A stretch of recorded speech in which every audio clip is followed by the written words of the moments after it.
Today I have the important responsibility and great honor of introducing our speaker, the chairman of the Revolutionary Communist Party, Bob Avakian.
Back in the day, Bob Dylan began one of his epic songs, Desolation Row, this way.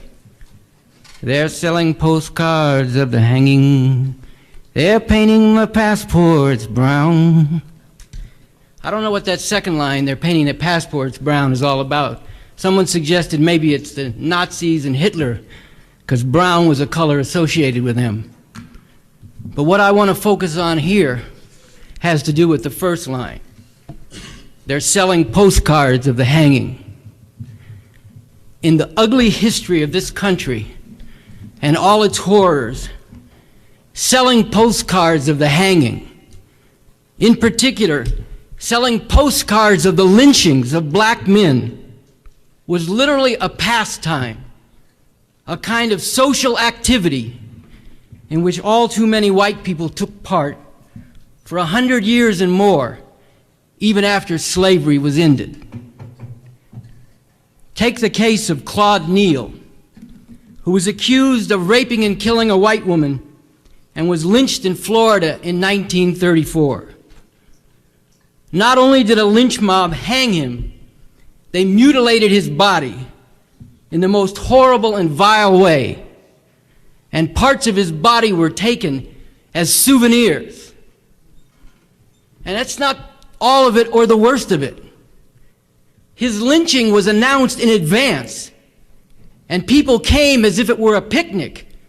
It was even announced in the Associated Press news service and went out around the country. Thousands of people, including many solid citizens, came in this picnic atmosphere.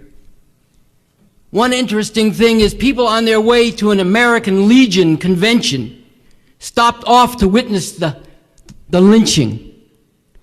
And some people were angry that they got there too late. You remember the American Legion?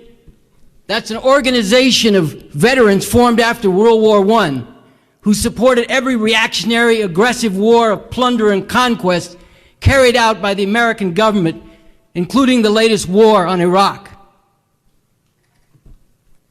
Photographers lined up to take pictures of Claude Neal's body, knowing that if they got just the right angle, they could make a lot of money selling the picture. And yes, from photographs of his mutilated body hanging from a tree, postcards were made and sold.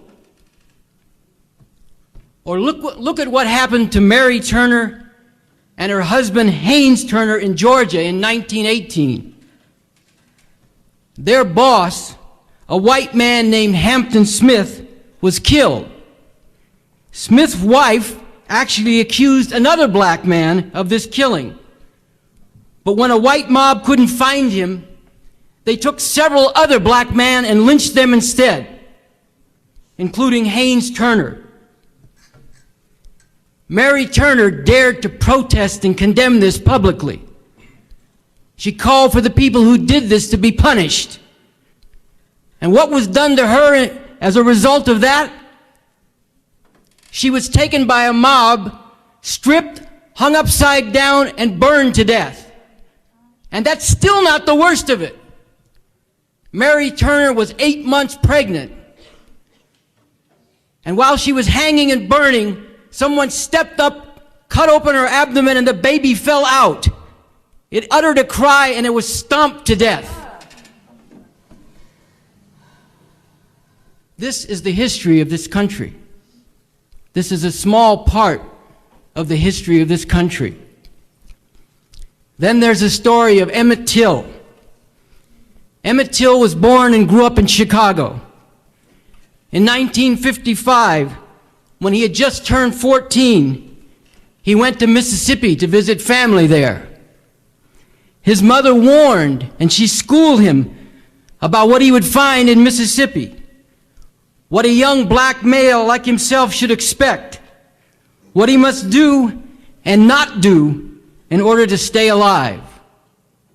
And think about the fact that a mother has to school her child that way just when he goes to visit family. But Emmett Till was full of life and full of fun. One day, while in Money, Mississippi, he made the fatal mistake of whistling at a white woman as he was leaving a store owned by her husband. A few days later, the store owner and his brother-in-law came in the middle of the night with guns and took Emmett Till away. They were seen beating him as they drove him away. His relatives began looking for his body along riverbanks and under bridges, where black folks always look when things like this happen, as his uncle put it. Think about that. Think about what it means, where black folks always look when this kind of thing happens. Think about what that tells you about this country. Emmett Till's body was found in a river. He was beaten and shot to death. Beaten so badly he could barely be recognized, even by his mother. A 14-year-old boy lynched for what? For whistling at a white woman. In an act of tremendous courage and large-mindedness, his mother, Mamie Till, displayed his body publicly in Chicago, and she refused to have it touched up so that all could see what had been done to him. His body was viewed by tens of thousands of black people in Chicago. The story of what happened to Emmett Till aroused deep anger among black people all over the country. It shocked many white people in many parts of the country, and it became an international news story and outrage. But back in Mississippi, white people rallied to the defense of the men who had kidnapped and brutally murdered Emmett Till. These men were put on trial only because of the outrage around the country and around the world.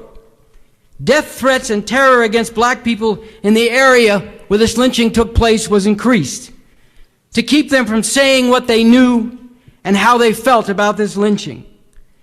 In a courtroom that was segregated, with white people filling the seats and the few black people who were allowed in forced to stand in the back, the jury of all white men found the murderers of Emmett Till not guilty in an hour. Their lawyers even accused Mamie Till and the NAACP of conspiring to cook up this whole story of a lynching. Actually, Emmett Till was alive in Detroit, these lawyers claimed. Not long after they were acquitted of this crime, the two men sold their story to a national magazine, telling in detail how they brutally murdered Emmett Till. But nothing was ever done to them. Despite a massive campaign calling for the federal government to indict these two men, the government refused.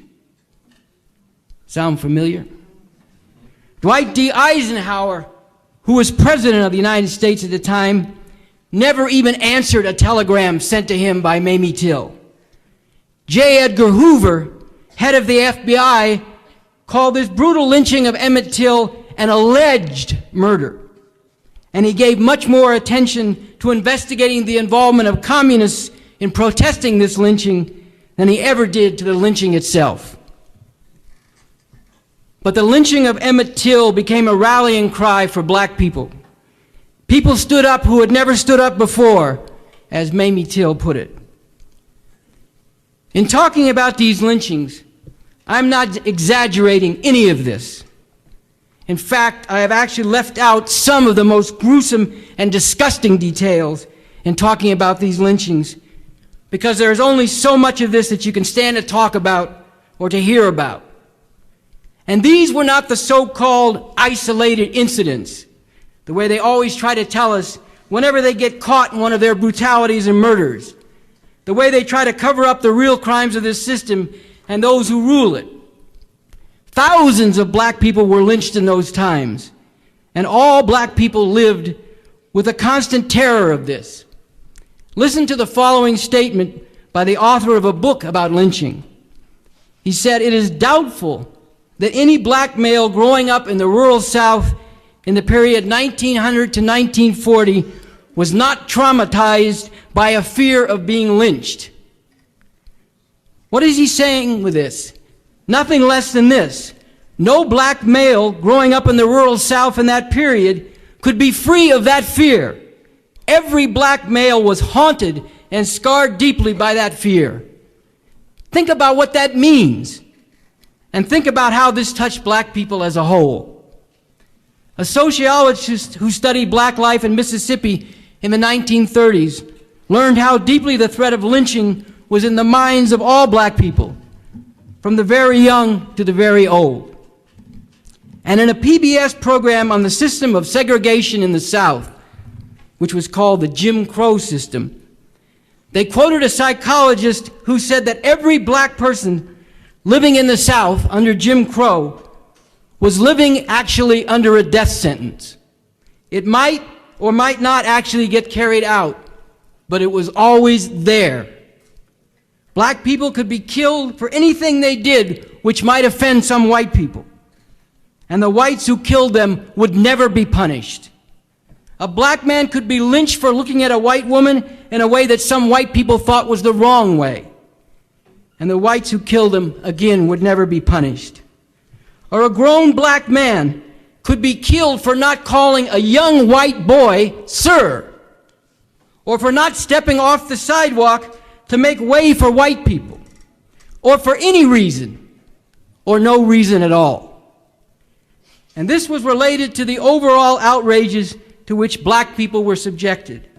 This experience of lynching and its effect on the masses of black people can in a real sense be taken as representing and concentrating the experience of black people as a whole, long after literal slavery with all its horrors had been ended in the 1860s. Frederick Douglass was a slave himself, who after he got his own freedom, spent his life fighting against the oppression of black people and other injustices. Invited to speak at a July 4th celebration, Douglass made clear that July 4th was nothing to celebrate and that America was guilty of great crimes. Here's what he said about it. "What to the American slave is your 4th of July? I answer, a day that reveals to him, more than all other days in the year, the gross injustice and cruelty to which he is the constant victim. To him, your celebration is a sham, your boasted liberty an unholy license, your national greatness swelling vanity. Your sounds of rejoicing are empty and heartless. Your denunciation of tyrants are brass-fronted impudence. Your shouts of liberty and equality, hollow mockery.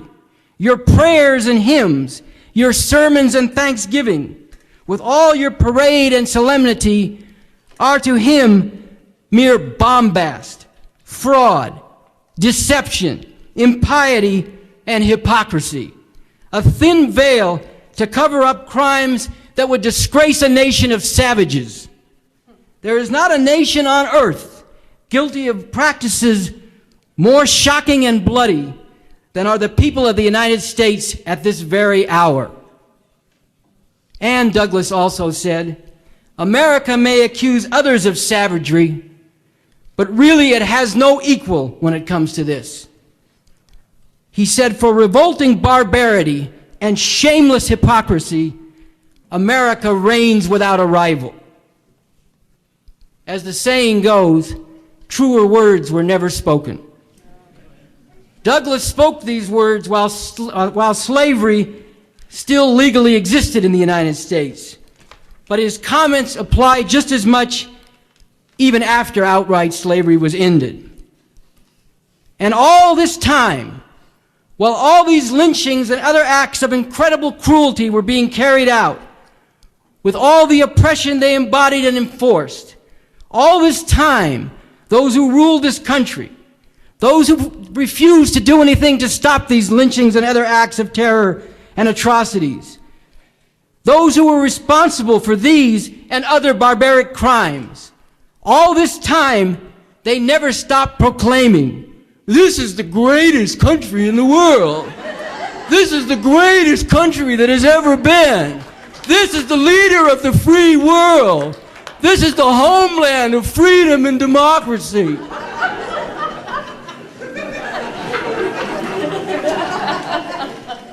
It is not just that many white people acted like depraved beasts, and it is not that some were actually devils, although it certainly may have seemed that way many times in the history of this country. The deeper thing is that all these horrors were shaped by, they were encouraged by, and they served to keep in effect a whole system, a system that could not have existed without first slavery and then near slavery. And segregation and terror centered in the South while the great majority of black people lived there, chained in one way or another to the rural South and on white-owned plantations. White supremacy is built into the foundation of this country. It is something this system and those who rule it could not do without, even if they wanted to, which they don't. And this has continued down to the present. Despite all the false claims these days about how this is now a colorblind society, segregation and discrimination continue against black people and other people of color. Every time there is a study or a survey to determine this, it shows without fail that segregation and discrimination exist in housing, in jobs, in schools, in health care, in every part of society. And this continues to be backed up with brutality and violence. The last time I spoke publicly in this country in 1979, I took a detour from the speaking tour to go to Chester, South Carolina, because black people there were uprising because a young black male in the year 1979 had been lynched for dating a white girl.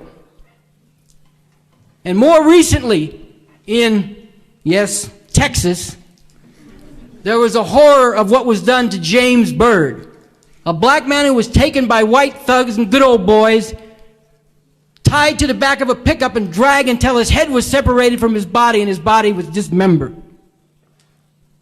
So this is still going on in this greatest of all countries. But today it is mostly the police who openly, as the police, carry out brutality and terror against black youth and black people in general. Applying that author's statement on lynching to the present, we could put it this way: it is doubtful that there is a young black male growing up in the U.S. today, in the South or the North, who does not have a very real fear of being brutalized or even murdered by the police. And again, this touches all black people. Another book on the history of lynching of black people in the South makes this point, and think about this. Black parents learn to fear more for some sons than for others. Those who were surly, who had attitude, who were rebellious or were careless, who had not learned the art of appearing to know their place, they were in greater danger. And tragically, parents had no choice but to try to keep their sons especially from showing those qualities, like self-confidence, curiosity, ambitiousness, that could be interpreted as insolence or arrogance by white people. However, this author goes on to say, there was only so much that could be done by the parents in trying to prevent disaster. Any unlucky circumstance could instantly put a black man at deadly risk. And today we see the same thing. In our party's work in the housing projects, one of the most heartrending things we've learned is how black mothers in the projects start to worry early on if the boys that they've given birth to start to show that they might grow up to be large. Because then they'll have everything come down on them that comes down on a large black male. Think of what this means, that a mother from the time her child is 2 or 3 years old has to worry that he might grow up to be too big, so he might be seen to be a threat by the police and then cut down and murdered brutally by them. What kind of a society, what kind of a system is this? Now in this talk, I'm going to be using the words society and system a lot. By society, I mean a group of people who come together or are brought together for common aims and purposes. And in particular, I mean a society on the level of a country, where people live in a territory together and have the same government, like the United States or Brazil or Egypt or China. By system, I mean an organized way that something is held together and works. Systems have a certain order to them and certain ways in which things are done. Sometimes this is set down in formal rules and regulations or even laws, and sometimes it's just something that everybody has learned and carries out without the need for laws and people assigned to enforce them. For example, a game of cards or dominoes is a system. You have to play these games a certain way or it won't work. You can't put a domino any old place you want, any time you want, and try to think the game's going to work. What the fuck you doing, man? And the same is true of a game of cards or bid whist, spades, or poker. You can't just play any card you want, any time you want, or else you've broken the system and the thing won't work. The same is true of a game like basketball, which is organized in a different way than, let's say, football. You can't just take the ball and run down the court with it in basketball. You have to dribble it or pass it. And in soccer, you can't use your hands unless you're the goalie. Soccer has a different system. A song also has a system. It has certain notes and musical patterns and rhythms, and it often has certain lyrics. If you don't sing the right lyrics or sing the right tune, then you're not singing that song, or maybe you're not singing at all. Human societies are organized into systems too. As I will get into through the course of this talk, different societies throughout history have been organized into different systems. And at this stage of human history, there is the possibility to bring into being a radically different society with a radically different system. To get another real look at what kind of society, what kind of system this is in the United States today, think about what happened to Amadou Diallo in New York. Now, Richard Pryor used to have this routine he did to show what it was like for a black man just in an ordinary encounter with the police. How you had to try to avoid being one of those mistakes where you got killed. He talked about a black man gets pulled over by the police and he has to say, "I am reaching into my pocket for my license because I don't want to be no motherfucking accident."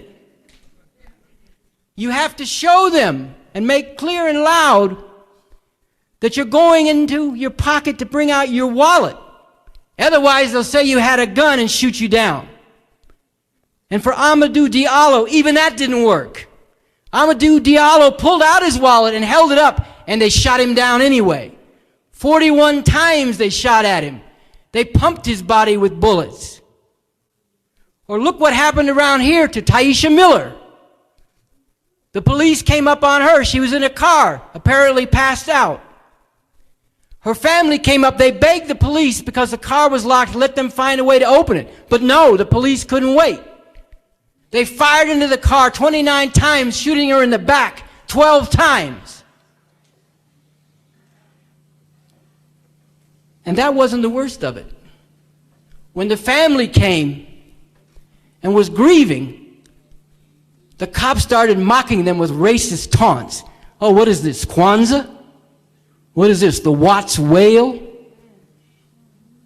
This is America. This is the greatest of all countries. Well, what about what happened with Donovan Jackson and how the cops got off on that thing too. They took him, they punched him in the face and slammed his head down on a car for no good reason and no reason at all. But they got off. One of them got acquitted completely and the other one, the jury couldn't decide. But let's not blame the jury as much as the judge and the prosecutor. Whenever they're forced to put a cop on trial for brutality or murder, all of a sudden the prosecutors forget how to prosecute. Anybody who has a case, I'm sure they say, God damn, give me that prosecutor when I got my case go up. They don't call witnesses. They don't ask the witnesses the right questions. They accept the defense theory of what happened and then argue little nitpicky things about it within that framework. The same thing happened with the Amadou Diallo case. The jury found him not guilty, and one of the jurors afterwards said, I wish we could have found him guilty. I hope they sue him, those cops, and get all kinds of money out of him. But the way the judge set it up, we had to go by the law, so we couldn't find him guilty. Well, they should have found him guilty anyway, but you know what she's saying. And the judge is part of it too. It's part of the conspiracy. Yes, there's a conspiracy to get the cops off. Look what happened in the Rampart scandal in L.A. They shot up this dude, Latino brother. Then they accused him of assaulting the police. He comes into court in a wheelchair. He's convicted. The judge gives him almost a maximum sentence. Why? Because he didn't show remorse. For what? He didn't do any goddamn thing. But this is the way it works. And what happened when they finally had to put these Rampart cops, or a couple of them, on trial? The judge did everything she could to get the jury not to find him guilty. But this time the jury found him guilty anyway, so the judge threw out the verdict. Yes, there's a conspiracy to get the cops off. Or think about what happened to Alberta Spruill in her Harlem apartment recently. She was sitting there doing nothing wrong. The cops busted in, fired a stun gun, and she died.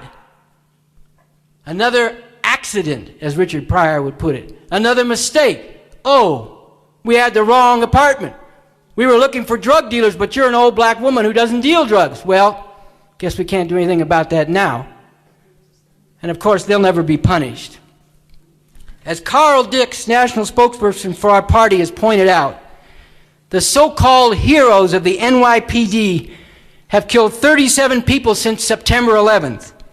And the overwhelming majority of these killings were, not surprisingly, black and Latino people.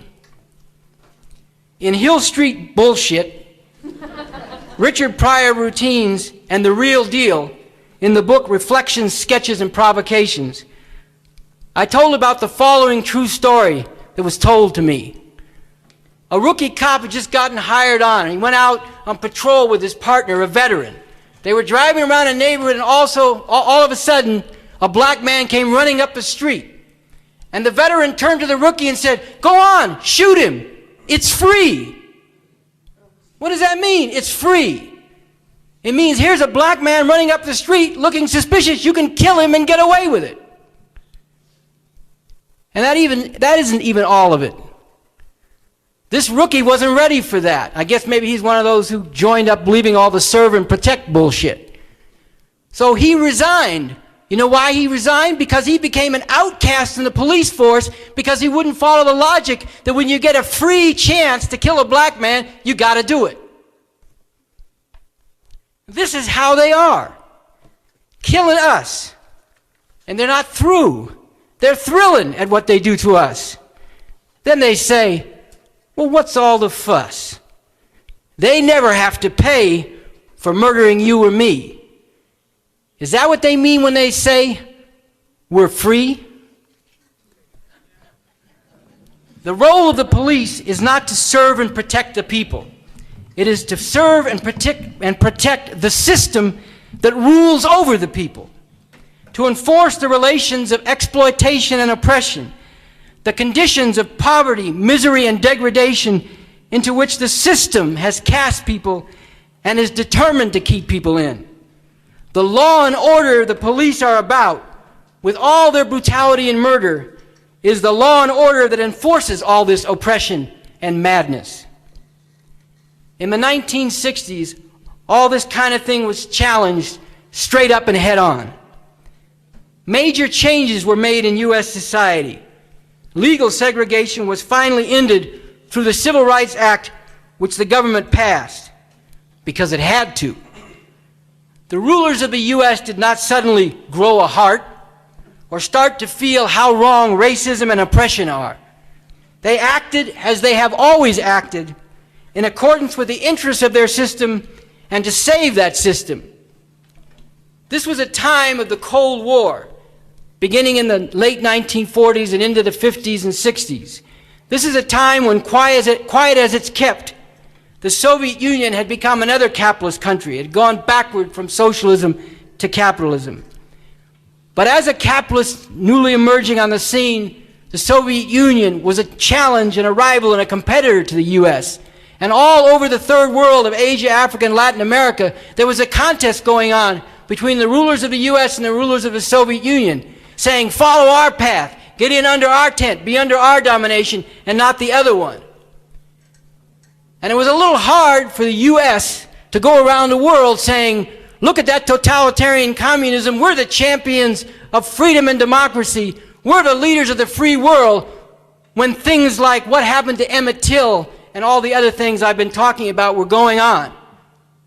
This was a hindrance to them in their competition with the Soviet Union, so they had to make a few changes, at least cosmetic changes, to try to do better in this competition throughout the world.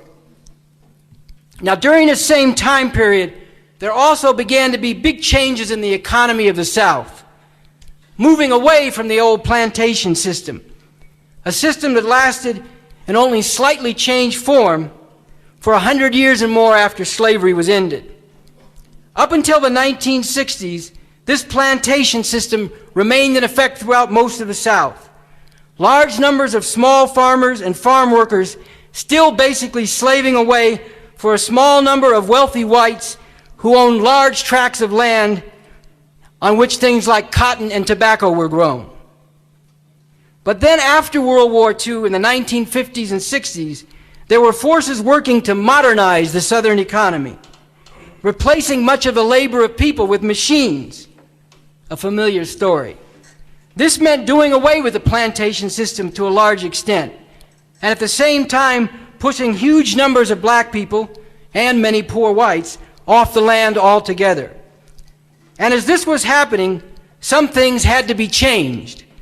Since they were no longer needed in the same large numbers in farming, since chaining them to one place on one plantation no longer suited the needs of the rich white owners, black people had to be allowed more freedom to move from one place to another. And along with this, laws that set up two sets of schools, schools for whites and schools which had much poorer equipment and facilities and were given much less money for blacks. Laws that actually made it a crime for black people to sit anywhere they wanted on a bus or in a movie theater, to eat in certain public places, to use certain public swimming pools or bathrooms and water fountains, which were supposedly reserved for white people, and by law were reserved for white people. These laws had to be changed. And laws, customs, and practices that kept black people in the South from voting, these were finally done away with as well. So instead of using an ever-growing mountain of debt to the man who owned the plantation and a system of legalized segregation and terror to keep millions of black people chained to the farmlands of the rural South, large numbers of black people were freed and driven off the land into the cities, where they were crowded into segregated ghettos and were exploited and robbed in new ways. Still, the changes that came about put black people in a stronger position to fight against their exploitation and oppression. The ending of the old, open, legalized form of segregation and terror would not have come about without the massive outpouring of heroic struggle on the part of black people in what became the Civil Rights Movement. And beyond that, faced with new forms of oppression, but also in a stronger position to fight oppression, black people erupted in powerful rebellions and uprisings from one part of the country to the other during the 1960s.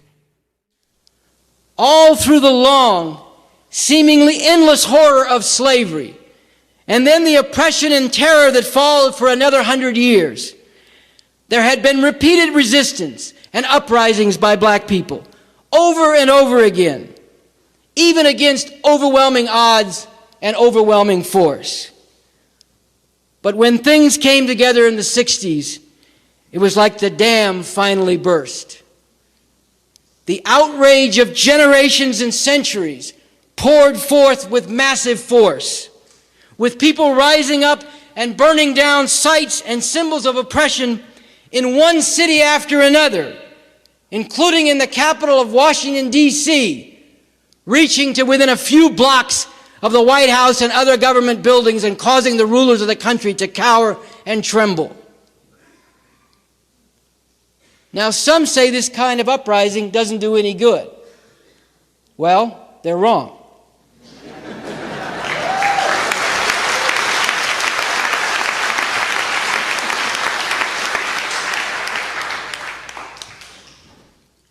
These rebellions woke many people up, made society as a whole take notice, and even in the short run forced certain changes. For example, in Detroit, thousands who before could never get hired were hired right off the streets of the ghettos into the auto factories after the massive rebellion there in 1967. All of a sudden, the auto companies found that they did have jobs for them. And this whole massive movement, these heroic struggles of black people, drew widespread support throughout society, including from growing numbers of white people, especially youth, who were learning to see the world in a whole different way and were yearning for a whole different world. Literally millions of people in the U.S., black, Latino, Asian, Native Americans, and yes, many white people, women and men, especially the youth, but not only them, rose up against the way things were. They called out the police for what they are. Pigs was how many people in my generation and many others came to correctly identify the police. But even deeper than that, millions of people called out the whole system. They fought against its war in Vietnam, and more came to support the Vietnamese people taking on the mighty American military and defeating it. These were great times when from every corner of society, people were coming forward to call for a basic change. And literally millions of people were talking about revolution. And this kind of thing was happening in countries all over the world. But in the U.S., although we had many true heroes and martyrs, and people who boldly stepped to the front at that time, like the Black Panther Party, we did not yet have the leadership that could take us all the way to the kind of revolution we need.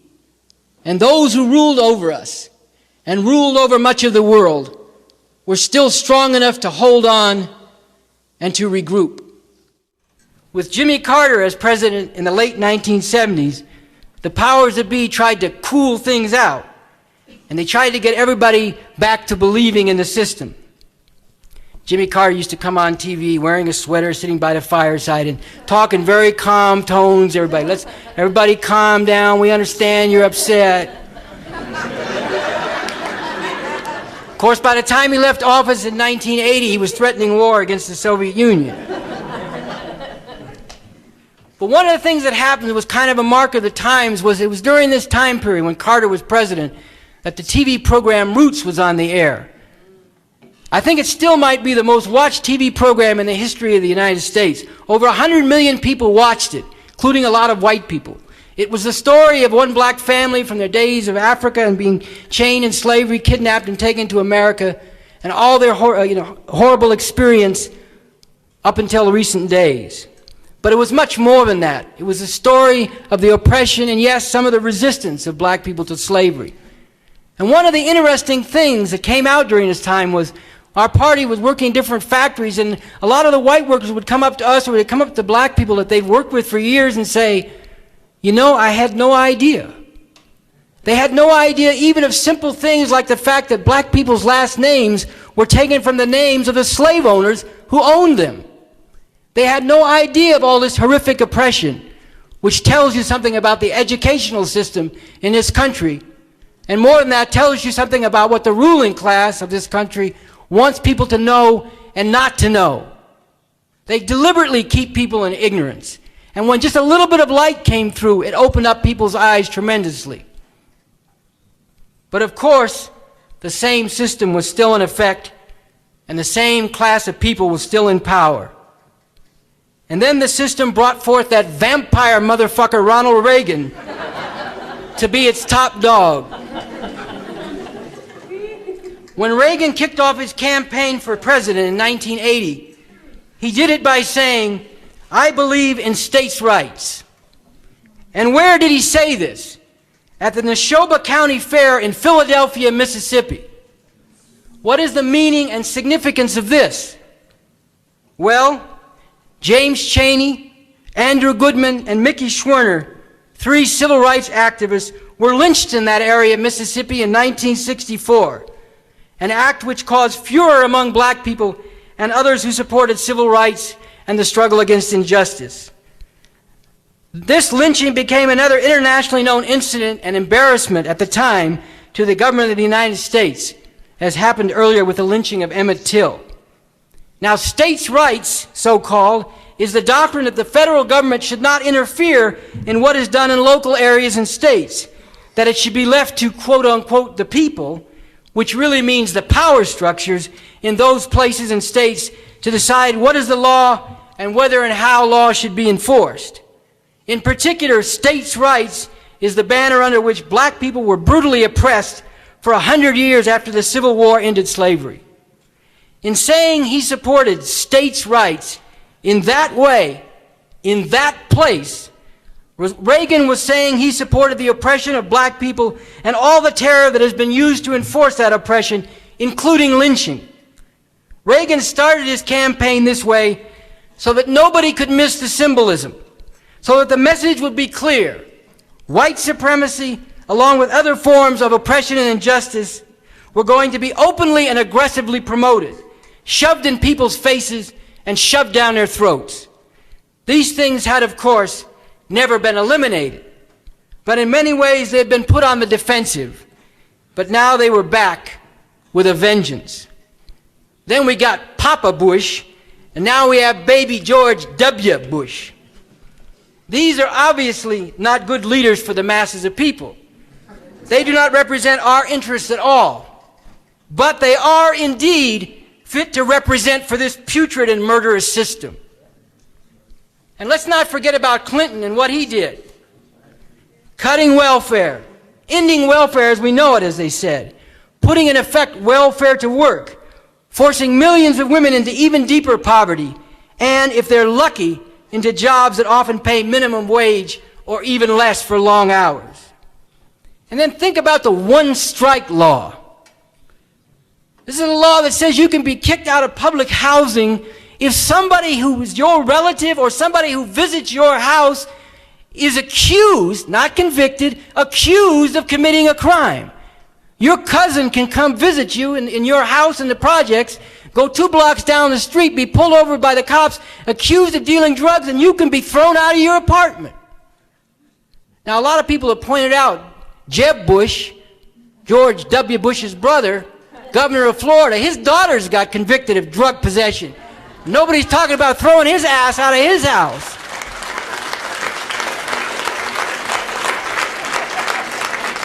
But this law was passed under Clinton. And under Clinton, in general, repression of the people by the government became more intense, and there were more attacks on people's rights. A few years back under Clinton, we had the so-called Anti-Terrorism and Effective Death Penalty Act, which is an effective way for the government to take away more people's rights, to persecute people, to try them without even telling them what the evidence is in many cases, to take particularly people who are immigrants from other countries and throw them out of the country on the basis of trumped-up charges which they never even get a chance to defend themselves against. And the effective death penalty part of it means that it's much harder for someone convicted on death row to win an appeal, even if they can show that they're innocent. There have been court rulings that said innocence is not a basis for overturning a conviction and preventing an execution. This is another thing that's come in under Clinton.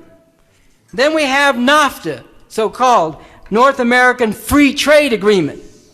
So-called free trade really means greater domination by powerful corporations and financial interests, not only in the U.S., but especially in Mexico. One of the main things NAFTA did was to make it easier to export exploitation, to put more people out of work or force them into lower-paying jobs in the U.S., and to shift more production to Mexico, where people are exploited at far lower wage scales, often only a few dollars a day. Under Clinton, aggression against Iraq and its people continued, including a large-scale bombing attack in 1998, and the enforcement of sanctions against Iraq and its economy under the Clinton administration killed over 1 million Iraqi people, including hundreds of thousands of Iraqi children, all this during Clinton's presidency. And all this time, while they've been committing all these crimes, what do they keep telling us? This is the greatest country in the world. This is the freest country that has ever been. This is the leader of the free world. You know the rest. And what about the situation of women in this greatest of all countries? Having to live in a man's world, that is, a world of male supremacy, a world of rape and sexual assault. Think of this fact. Between 1/4 and 1/3 of all women in the U.S. will be raped or sexually assaulted in their lifetimes. A woman is raped almost every minute in this country. Now, this makes me think of something that the great African-American novelist and writer Richard Wright put into the beginning of one of his books, Big Boy Leaves Home. It's a story also that begins in the rural South. It's a story of some young black boys who go out have a little fun on one day. They go down for a walk by the river. They're having fun with each other the way kids do. They're laughing and playing. They're walking along the edge of the river, and all of a sudden they take a turn in the river, and there is a white woman bathing in the river. And suddenly they're struck with terror because they know, through no fault of their own, and purely by the accident of making that curve in the river, their lives are now in danger. That they could be lynched just for coming upon this white woman in this way. And this same kind of situation exists for women throughout the society. You go shopping. Maybe you have to go at night because you work during the day. You come out of the store. If the lights aren't working in the parking lot, or if you're parked in the wrong place, you have a real fear of being attacked and raped. If you're walking down the street and there's a place there where it's a little bit hidden where somebody could be hiding, you have a real fear of being attacked and raped. If you go the wrong place at the wrong time, or if you do something that some asshole says means you asked for it, you could be attacked and raped. Now, Elaine Boozler is a comedian. She got at this point in a way of using humor to illustrate a very serious and deadly thing. She told about how, in one of her routines, she told about how she came out of a movie with a male friend of hers, a good friend, and he said, "Oh, it's a beautiful night. Why don't we go for a walk down by the river?" And she said, "Well, maybe it's safe for you, but I don't think I'm going for a walk down by any river. It's late at night, it's dark, and I'm carrying a vagina."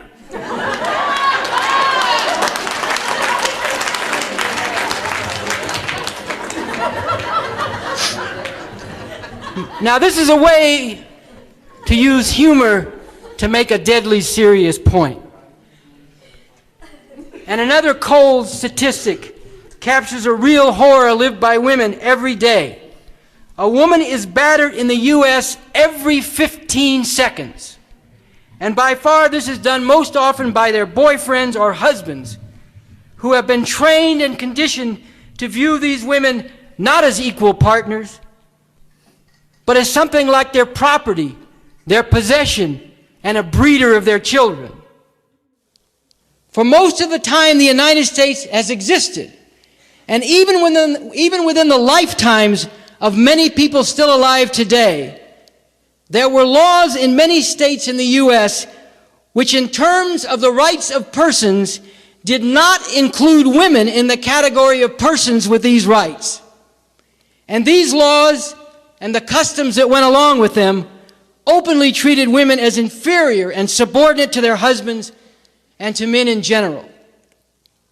As I pointed out in the book, Preaching from a Pulpit of Bones, up until less than 20 years ago, there were still states in the U.S. where there was no such thing as marital rape, where a husband could illegally force his wife to have sex with him whether she wanted to or not. And for most of the history of this country, this was a situation for wives in general. And then there is the move, backed and encouraged from the highest offices of the land, to keep cutting back and ultimately to take away from women the right to have an abortion. Upholding and fighting for the right of abortion is a crucial part of fighting for the emancipation of women in the fullest sense.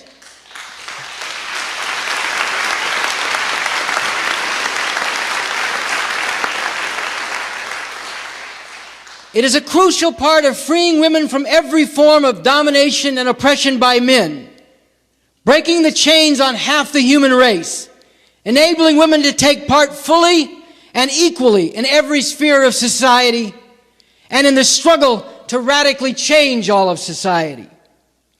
Denying women the right to abortion, denying them the right to decide when or if they will have children, with everything that means and all the effects that will have on their lives. Denying this is like battering and rape.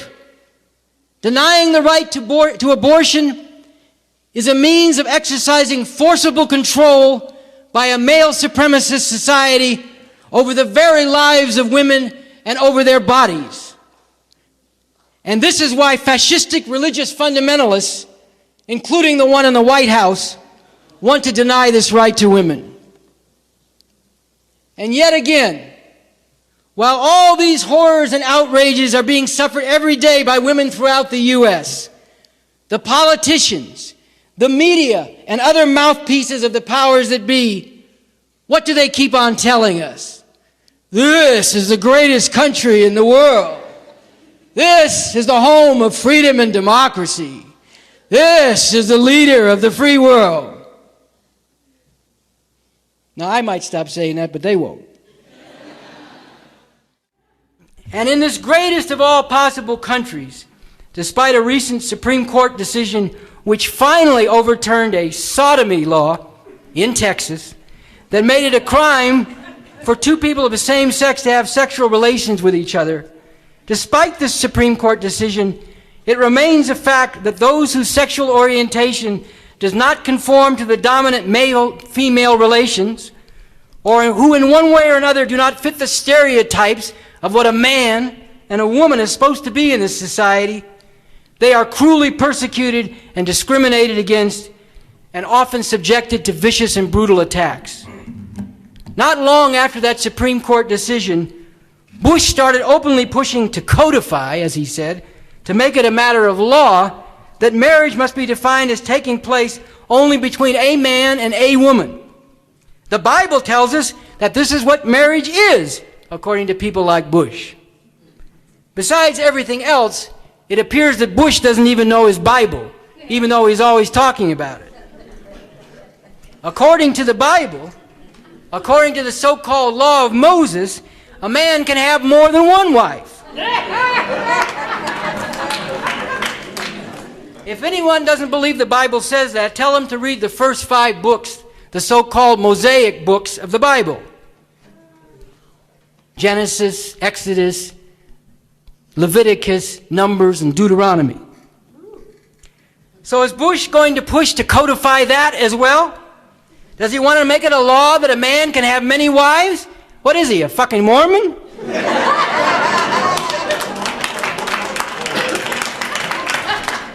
Or is he just trying to promote old, reactionary, oppressive, traditional values? In other words, traditions change when it comes to family and intimate relations among people. Now, some of this sounds funny, but again, it's deadly serious. Many people know what happened to Matthew Shepard, a young gay student in Wyoming, taken by some good old boys because he annoyed them with being gay. They brutally beat him to death, and that wasn't all. They hung him up on a barbed wire fence, calling to mind the lynchings that I've spoken of. This is what happens in this greatest of all countries. This is a result of the kinds of relations and values that are represented by so-called leaders of the land like Bush with their whole cowboy thing. A little lesser known story is the story of Sakia Gunn, a 15-year-old African-American lesbian from Newark, New Jersey, who was beaten to death one night in that state. It wasn't bad enough that she was beaten to death, but then the school officials and other authorities in the city completely ignored this. Usually when a youth is killed in the city, they have some kind of ceremonies, some kind of memorials. They had none of that for her until this became such an outrage that they had to back up. And among this was not only the outpouring of people in general, but the outpouring of teenage black lesbians who before that had been forced into the shadows. And then there is the terrible, devastating disease AIDS, and the cynical way in which the government and powerful financial interests have dealt with this. While at times making a few sounds about how AIDS is a terrible thing and the resources of government should be used to fight this disease, the United States government has never followed through on this in any serious and consistent way. And the drug companies and others in the health industry, as they call it, have never undertaken the research or provided the treatment that is called for. Whatever they have done has been guided for their concern for the bottom line and whether they can make a healthy profit, regardless of the health of people. And AIDS is an even more devastating disease in other parts of the world, especially in the countries of the third world. This is a result of the domination, robbery, and ruin of these countries by the U.S. and other rich and powerful countries, and the poverty and poor health conditions that have been the consequence of this. For example, a very real epidemic of AIDS is running through southern Africa and threatens to wipe out huge sections of youth there. But the terrible suffering and death of millions of youth in Africa is of little concern to the drug companies and the governments that back them. It is of far less concern than maintaining profitable conditions for producing and selling drugs that can at least treat AIDS. So these drugs are sold at prices that are beyond the reach of millions who suffer from AIDS. And the drug companies and powerful governments fight against attempts to get these drugs to people at a price they might be able to afford. Now recently, in the face of outcry and outpouring and uprising against this, the U.S. government has made a few noises about, oh yes, okay, we'll allow them to buy some generic drugs. We won't insist on the same standards to protect the drug companies so these drugs can get to the people in terrible need. But as pointed out by Doctors Without Borders and others who are actively involved in the fight against AIDS, the conditions that the U.S. is attaching somewhat more quietly to these so-called concessions is going to mean that nothing will really change, and the situation will continue where the governments back the drug companies in pricing the drugs that are so desperately needed by people beyond what they can afford. The rulers of the U.S. always claim to be bringing freedom and democracy to the peoples they set out to conquer. We've heard a lot of this lately. But the real history tells a very different story. First, there is the fact that the territory of the U.S. itself was forcibly stolen from native peoples and from Mexico. By around 1900, the U.S. had, through continuing wars and massacres, seized these lands, from south to north and east to west in what is now the continental United States. This is a term that refers to all the states that are part of the U.S. except Hawaii and Alaska. Millions of native peoples were killed, and most of those remaining were driven into reservations, which were basically concentration camps. And during this time, the U.S. bought Alaska from Russia without ever considering what the native peoples of Alaska thought about this. Having accomplished this, the rulers of the U.S. set out to grab and plunder other areas of the world as a part of the race of colonial powers to carve up the whole world. The Philippines, which had been a colony of Spain, was seized by the U.S. as its colony through the so-called Spanish-American War a little over 100 years ago. Now, the U.S. promised people fighting for their independence in the Philippines that it would support them in gaining their independence. But once they drove out Spain, the U.S. turned on the people of the Philippines, slaughtering hundreds of thousands to secure the Philippines as a U.S. colony.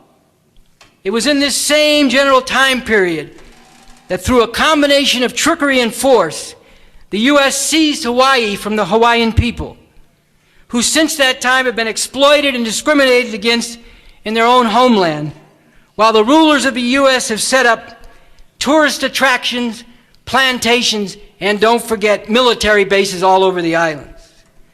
Now, whenever you hear these politicians talking about that terrible day of infamy, when Japan attacked Pearl Harbor in Hawaii during World War II, whenever you hear about that, think about the fact that U.S. military base of Pearl Harbor was sitting on territory stolen from the Hawaiian people in the first goddamn place.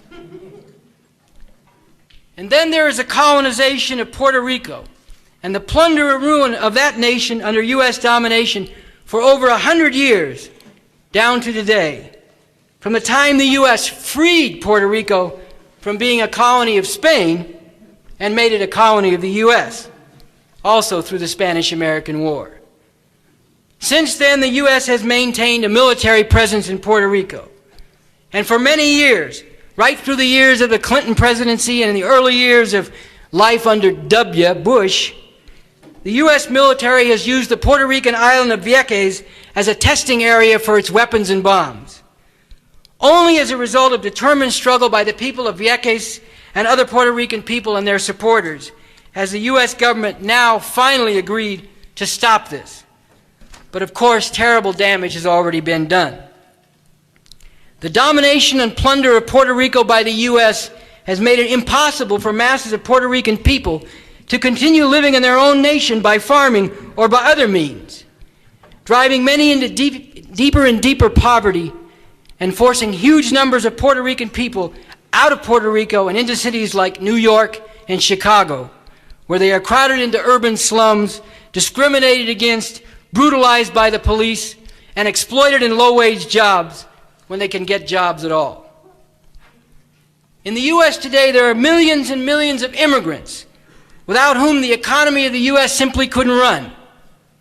They have been driven from their home countries and driven off into the shadows within the U.S. Many forced to live without legal papers in a situation that leaves them vulnerable to being bitterly exploited in the farm fields, in the garment sweatshops, and many other parts of the economy.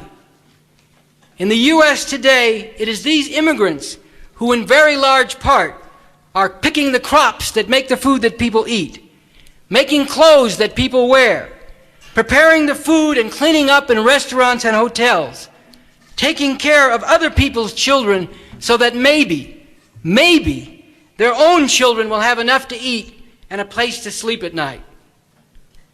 For tens of millions of others in the U.S., men and women of all nationalities, life is a daily struggle, trying to get or keep a job, making bunches of money for somebody else that you are working for, while living from check to check yourself and often getting farther and farther into debt. Denied a decent education and health care, having your hopes for a better life dashed early and then again and again, holding out the hope for a better life for your kids, sacrificing so this might be possible, but seeing so many things working against it. Many people, especially women on their own raising children, are only a small crisis away from homelessness. For most people, there is the very real feeling of having little or no control over the bigger things that shape your life. To take just one example, 500,000 people have been laid off in the telecommunications industry within the last few years by the decision of the owners of those companies without any regard for the people and what their future will be without a job or with a lesser job. And when the same powerful class of people decides that it is in their interest to start a war. Who is it that has to fight these wars? The sons and the daughters of those who are without wealth and power, who are denied any real role in deciding whether such wars should be fought. From the early days of this country up until World War II, along with all the other crimes I've been speaking of, when ordinary people working in the mines, in the fields, in the factories, in the hotels and restaurants tried to organize unions and to have better wages and working conditions and something maybe close to a decent life, they were repeatedly met with threats, brutality, and outright murder. In these struggles, hundreds of workers and members of their families, including many small children, were outright murdered by the National Guard, the police, and other thugs. And even today, while the heads of the labor unions have been co-opted and become part of the overall power structure, when workers, particularly those in poverty conditions, immigrants and others, try to organize for better conditions, they are met with threats, firings, harassment, and repression. And let's talk about what this system does to the youth every day, to the future, or what's supposed to be the future of the society and the people. People without a job, youth who have no hope of a decent job, who are hanging out on the streets, looking only to something like crime to maybe give them a way to have something and get some respect. Recently, I was reading a book called Turbo Capitalism by a conservative author named Edward Luttwak. And even though he's a conservative, he made this interesting comment. He said, for millions of youth in the inner cities, even taking into account the chances that you'll get killed at a young age or go to jail for a long time, crime is a rational choice. Now think about what he's saying, this conservative author and analyst. He's saying for these youth, crime makes sense. It's the best option they have. And all the time, of course, these same people are preaching to the youth about what terrible things they're doing by doing crime. Well, what kind of system have you got then? If you can say that for millions and millions of youth in the inner city, crime is a rational choice, the best choice they can make under your system. What fucking kind of system have you got then? Over 2 million people are in prison in this country. The majority of them young people, especially black people and Latinos. Again, I say, what kind of country, what kind of system is this where more money is spent on prisons and jails than on education for people in the inner cities? Why? What good reason is there for so many, while they are still young teenagers, to come to the conclusion that they might not live to be 18 or 21 anyway, or if they do, they will be facing a long time in prison? Look at all these beautiful children, full of life and energy, full of so much promise when they are young, and see what happens to so many of them, what this system does to them as they grow a little older. Once more I say, what kind of society is this? What kind of system is this? No. This generation and generations to come deserve a much better future, and a much better future is possible. I say no more. No more generations of our youth here and around the world whose life is over, whose fate has been sealed, who have been condemned to an early death or a life of misery and brutality, whom the system has destined for oppression and oblivion even before they are born. I say no more of that.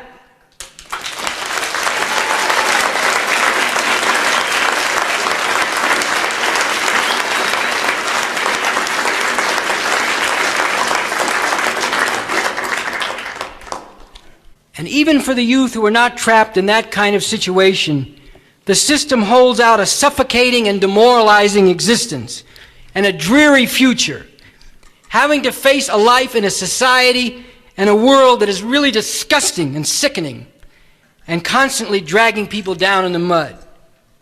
And at best, if you make it past your youth, unless you are among the few who are really powerful or privileged, You can look forward to a life of deadening routine and the drudgery of alienating and unfulfilling work if you are lucky enough to get work. And then, instead of being treasured for your experience and all the things you have learned, you will be pushed aside as useless when you get older. What kind of system is this? Let's look a little more fully at the history of this system, its crimes all over the world, as well as within the U.S. itself. Look at what their system is doing to the earth, how it is wrecking the environment. In places like Brazil, as well as in places in Africa and Asia, there are beautiful rainforests full of a rich diversity of species which are being torn down and destroyed by the ever-hungry engine of this system. These are not just short-term effects. This has a long-term effect on the environment, not just in those places, but all over the world. And it has an effect on the people, too. For example, in Brazil, indigenous people, whose way of life was based on living in the rainforest, wake up one day to see a bulldozer knocking down the trees 100 yards from where they've always lived. And what's the result of this? Many of them can no longer go on living the way they were before. And one of the things that happens is many of the young women go into the cities in Brazil to become prostitutes because that's the only way they can survive. And now we have people like Bush and them talking about drilling for oil in Alaska. Once again, hungry for oil without regard to the environment or the effects on the people for generations to come. At the same time, they're breaking or refusing to sign agreements on the environment, on global warming, backing out of these agreements if they made them in the first place. Once again, these are not just so-called isolated incidents they always tell us about, the few rotten apples. This is what they have done and are doing to the environment throughout the U.S. and all over the world. To take one outrageous example of this, within the memory of many people alive today, the U.S. government carried out testing of nuclear weapons, bringing contamination and poisoning of people even inside this country itself, along with the devastation and the driving out of the whole population of the Bikini Islands in the Pacific during the late 1940s and 50s. Because of this nuclear testing in their home was no longer livable for them. Now recently I was reading an essay called Disarming Images about an exhibit of art for nuclear disarmament which was held in the early 1980s. And I noticed that the author of this essay points out that according to the dictionary, Webster's Third International Dictionary, the name bikini given to the bathing suit comes from comparing, quote, the effects of a scantily clad woman to the effects of an atomic bomb, unquote. When you think about this, and you think about the horrendous death, destruction, mutilation, and suffering alive before dying that was caused by the atomic bombs that the U.S. dropped on Japan, and what would result from the much more powerful nuclear weapons these monsters have today. When you think about all that, and you think about the reasons for naming the bikini after all that, and what kind of view of women this promotes, do you need any other proof of how sick this system is, and how sick is the dominant culture it produces and promotes?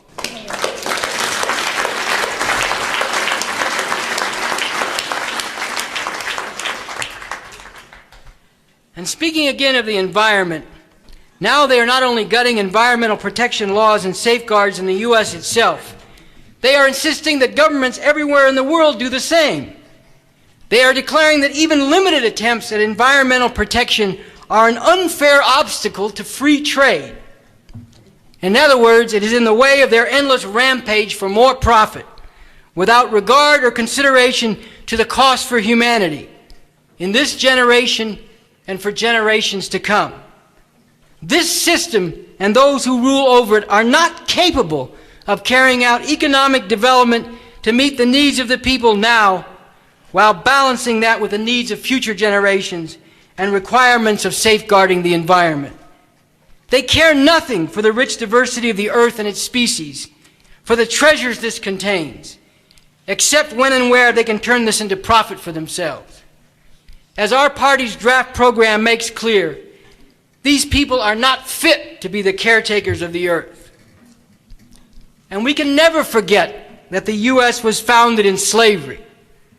Nor can we ever forget the fact that it was founded on the theft of land, including a huge chunk of Mexico and the lands of native peoples, and that this involved outright genocide against the native peoples. Side, when you see it in a word, refers to killing. Homicide means killing a person or a few people.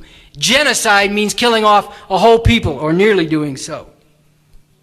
And the crimes of this system do not end there. It is based on the continuing exploitation of millions and billions of people, including immigrants to the U.S., as well as people in countries all over the world.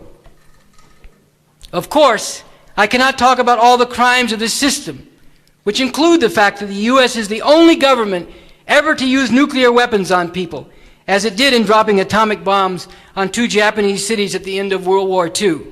All this talk about weapons of mass destruction. Let's remember who's used nuclear weapons. So I cannot talk about all their crimes. If I tried to do that, we would never leave here. And we would never get to what needs to be done to put an end to these crimes and to the system that perpetrates them over and over and over again. But keep in mind that with all the monstrous crimes they have committed, and I've only touched on or pointed to a few, all these crimes throughout their history and all over the world, crimes so atrocious that it is actually difficult to speak of them. With all that, they still picture themselves as the good guys, taking on the evildoers in the world. And they train and indoctrinate their armed forces and their police inside the U.S. to think of themselves as the good guys going out to fight the bad guys. How many times have you seen that in a movie or a television program? Good guys going out to fight the bad guys, which means anybody who gets in the way of the rulers of the U.S., who are the real world-class evildoers. They remind me of what Malcolm X said about them many years ago. He said they have the nerve to get up in front of the world and talk about how they are the leaders of the free world and the leaders of freedom and democracy when they have blood running down their jaws like a bloody-jawed wolf. To get a sense of their crimes, I want to talk about the year 1965.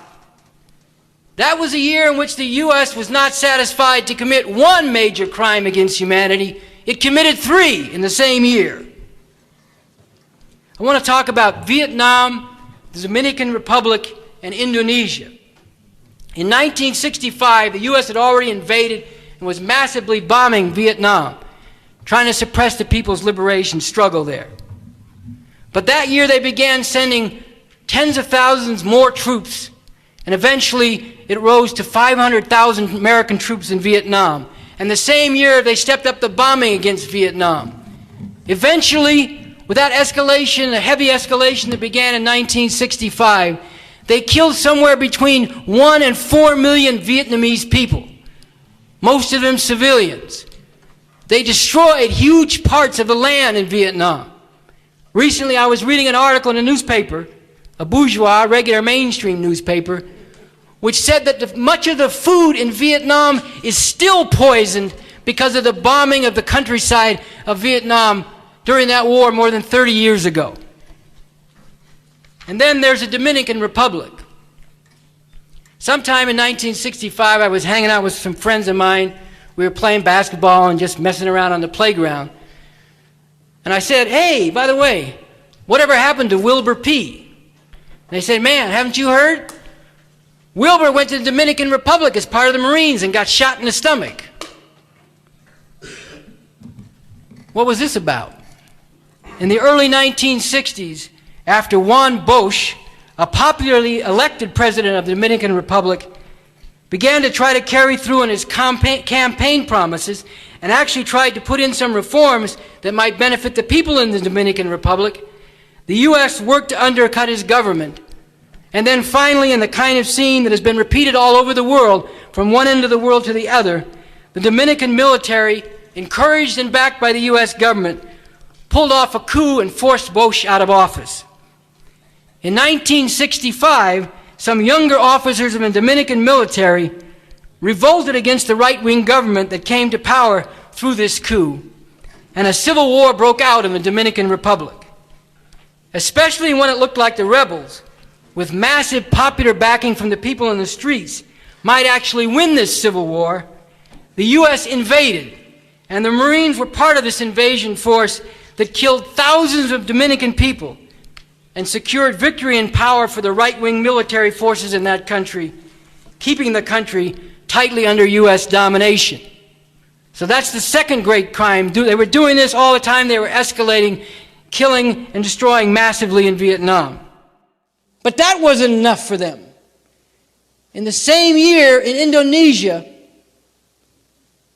the U.S. didn't like the government that was headed by a man named Sukarno. Ironically, his daughter is now the head of the government of Indonesia.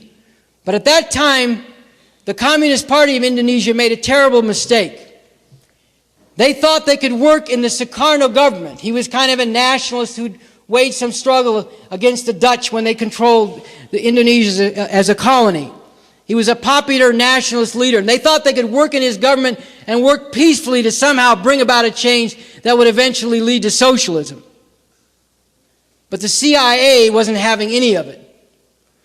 The CIA got together with elements in the Indonesian military, including that gangster Suharto, who just got run out of there a few years ago.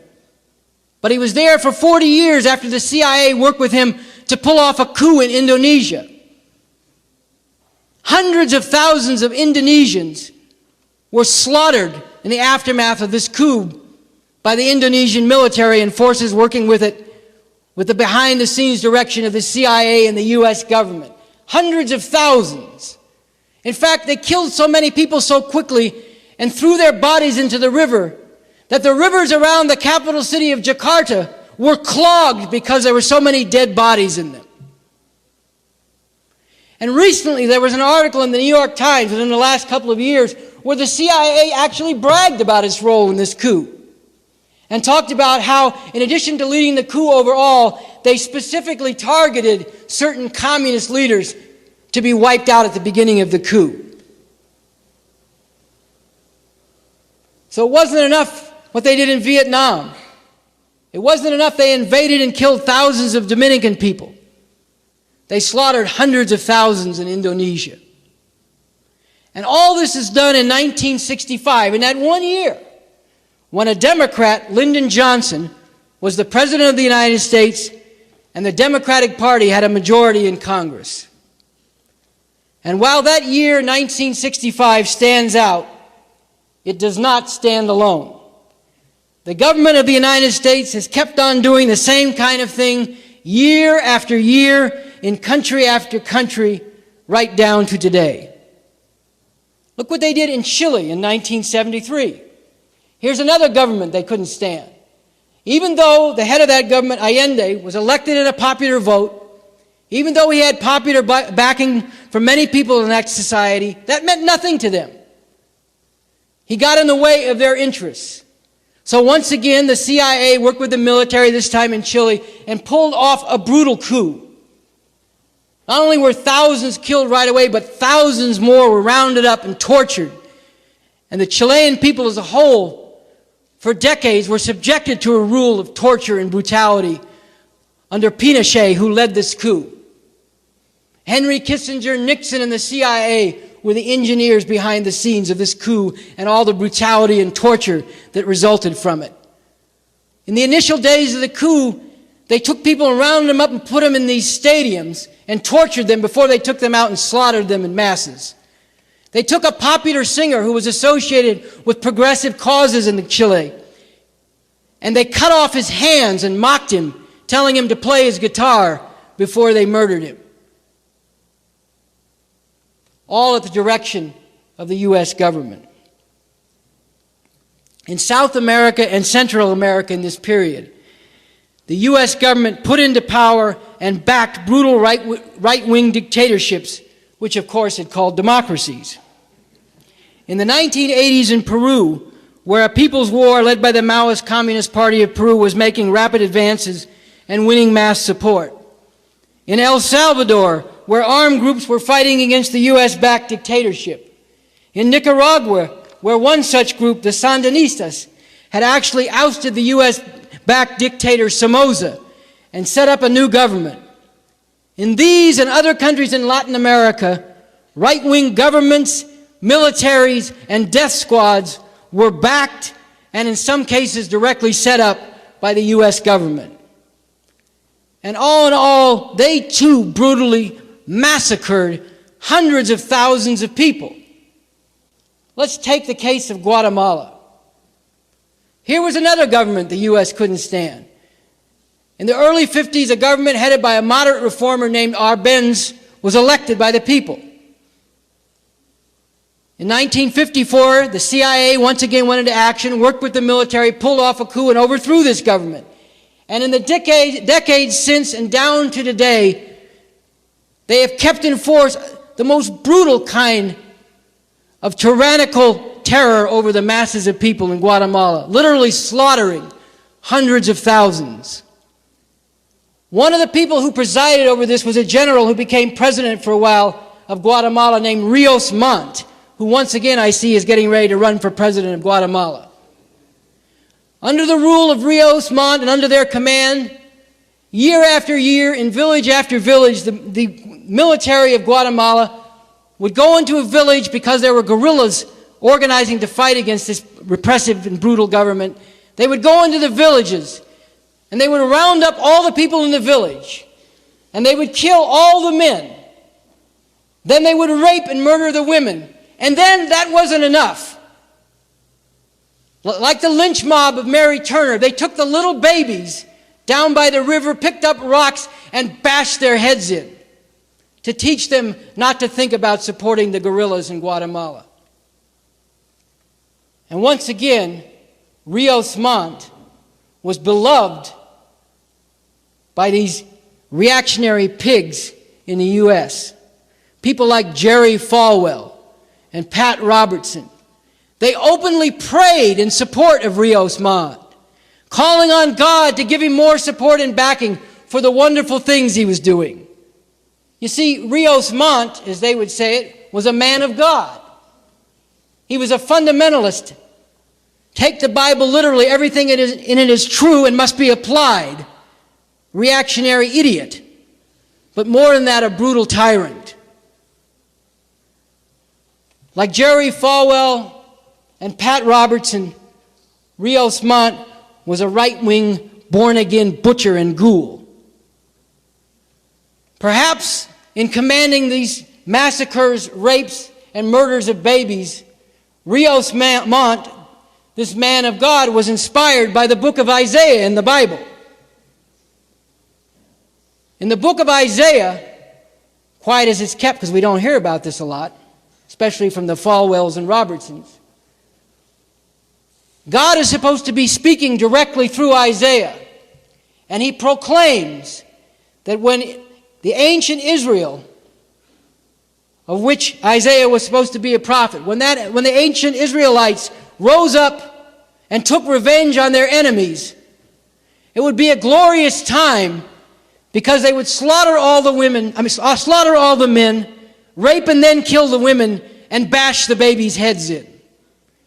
If anybody says they don't believe that's in the Bible, tell them to go read Isaiah, especially chapters 12 to 14 in the book of Isaiah.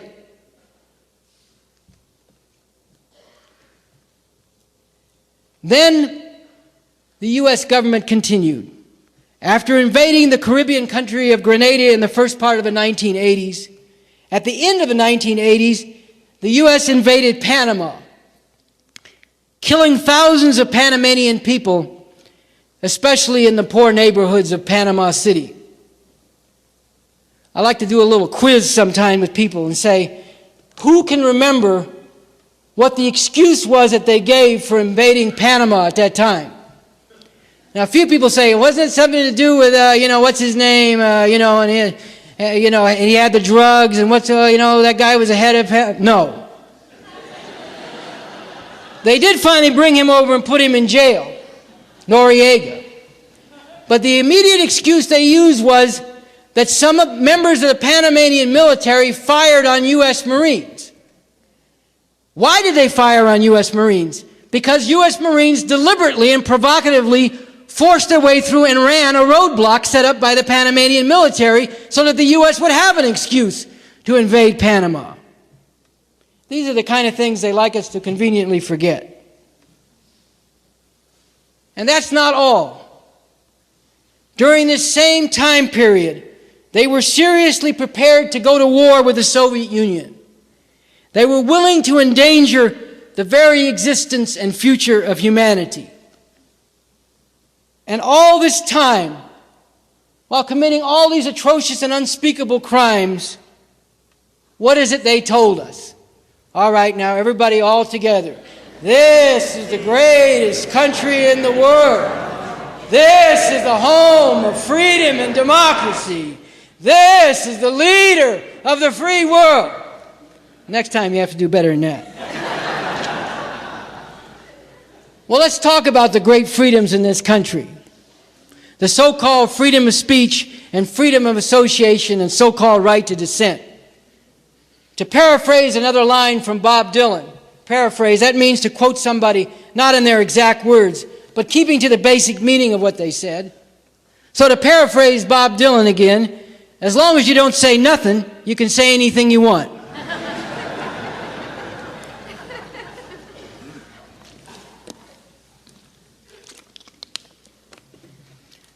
Now, I remember the last time I was on a speaking tour in the U.S., something else that came to mind recently. As part of that speaking tour, I was doing different things with the media. And one of the things that I did and enjoyed the most was I did this interview program with these African-American journalists in Cleveland. One of those programs, I don't know if they still have them the way they used to, but you used to see them on Sunday mornings or all these other times, black news programs and so on. And there was a moderator, a young African-American woman, journalist, and a couple of other journalists who were interviewing me for this show. It was a half-hour show that we taped. And it was actually one of the most enjoyable things I did with all the media, because instead of asking me these stupid, snotty questions like, well, if you don't like it here, why don't you go somewhere else? Or this country's not really as bad as all that, is it? They asked me some hard but real and meaningful questions. It was a real dialogue and an important exchange, like, well, what makes you think that revolution is really possible in this country? And what makes you think that we could really set up a different and better kind of society if we did have a revolution? These were the kind of questions that they asked me. It was a very good and lively discussion. But something very significant happened afterward. When we were finished taping, the moderator of this program came up to me on the side. She turned to me and she said, you know, you're awfully brave. And I was kind of taken aback by this and surprised, because I didn't think I was doing anything particularly brave. I was just talking about what needs to be talked about and saying what needed to be said. So I asked her, well, why do you say that? And she looked at me and she said, well, you know, they kill people for saying what you're saying. And of course, what she was saying was true. She was basing this on long and bitter experience. The experience of black people in America and experience more generally. Look what they did to Fred Hampton, one of the major leaders of the Black Panther Party in the 1960s. In the middle of the night or early in the morning, in an apartment in Chicago, police busted in, murdered him in cold blood while he was sleeping in his bed along with Mark Clark, another Panther. Shot him down, brutally murdered him.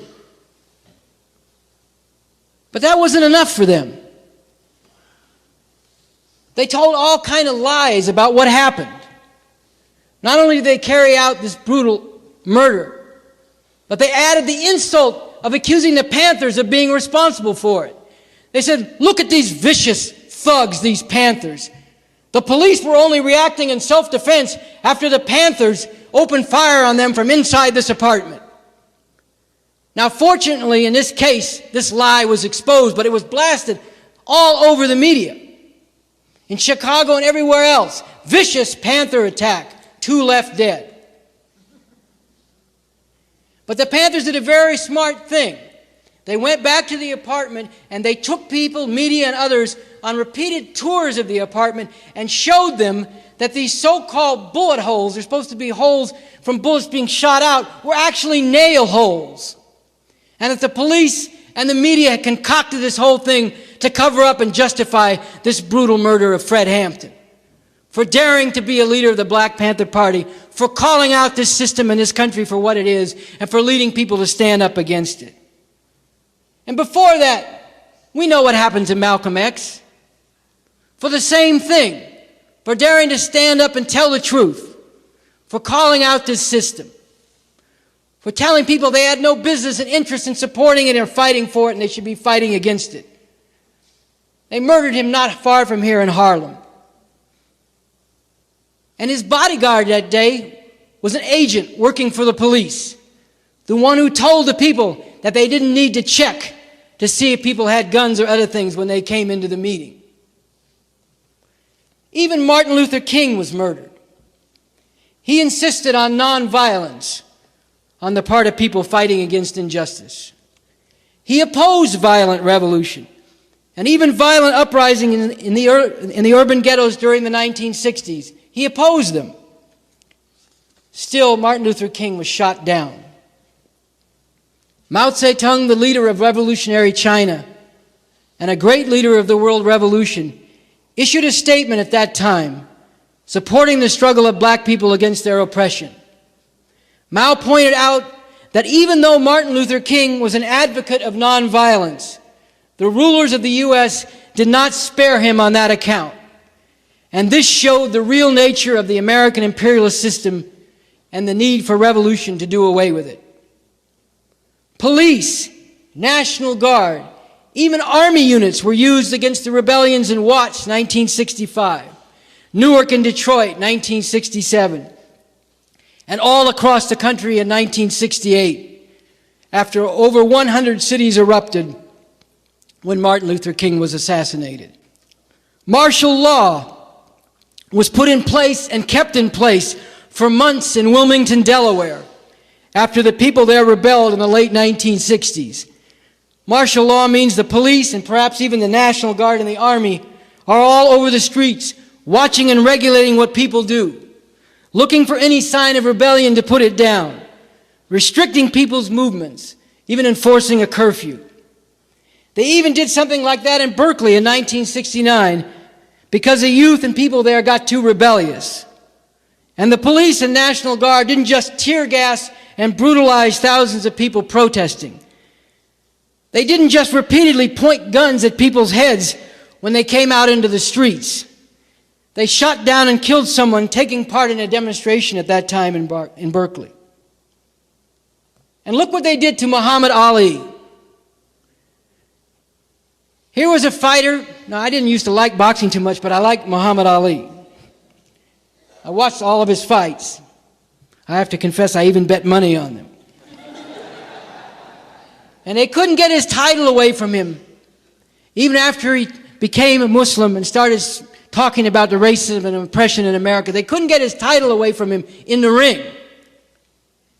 So what did they do? They sent him a draft notice, telling him to join the U.S. military and become part of their machinery, attempting to slaughter and suppress the people of Vietnam. And like heavyweight champions before him, Muhammad Ali was supposed to put his hand over his heart, say, "God bless America," take the oath of loyalty and go in the military. And then they give him some easy thing to do to create propaganda about how great the United States is. Because look, Muhammad Ali is in our army. But when it came down to it, Muhammad Ali said no. Why? He said, "I ain't got no business going over there fighting some other people ain't done nothing to me. You're the oppressor right here. Ain't no Viet Cong ever called me nigger. You're the ones oppressing and brutalizing people right here. If there's a fight, it's with you here, not with them Viet Cong over there." So what did they do? They said, all right, this is a land of freedom and democracy. You have a right to your opinion, free speech. No.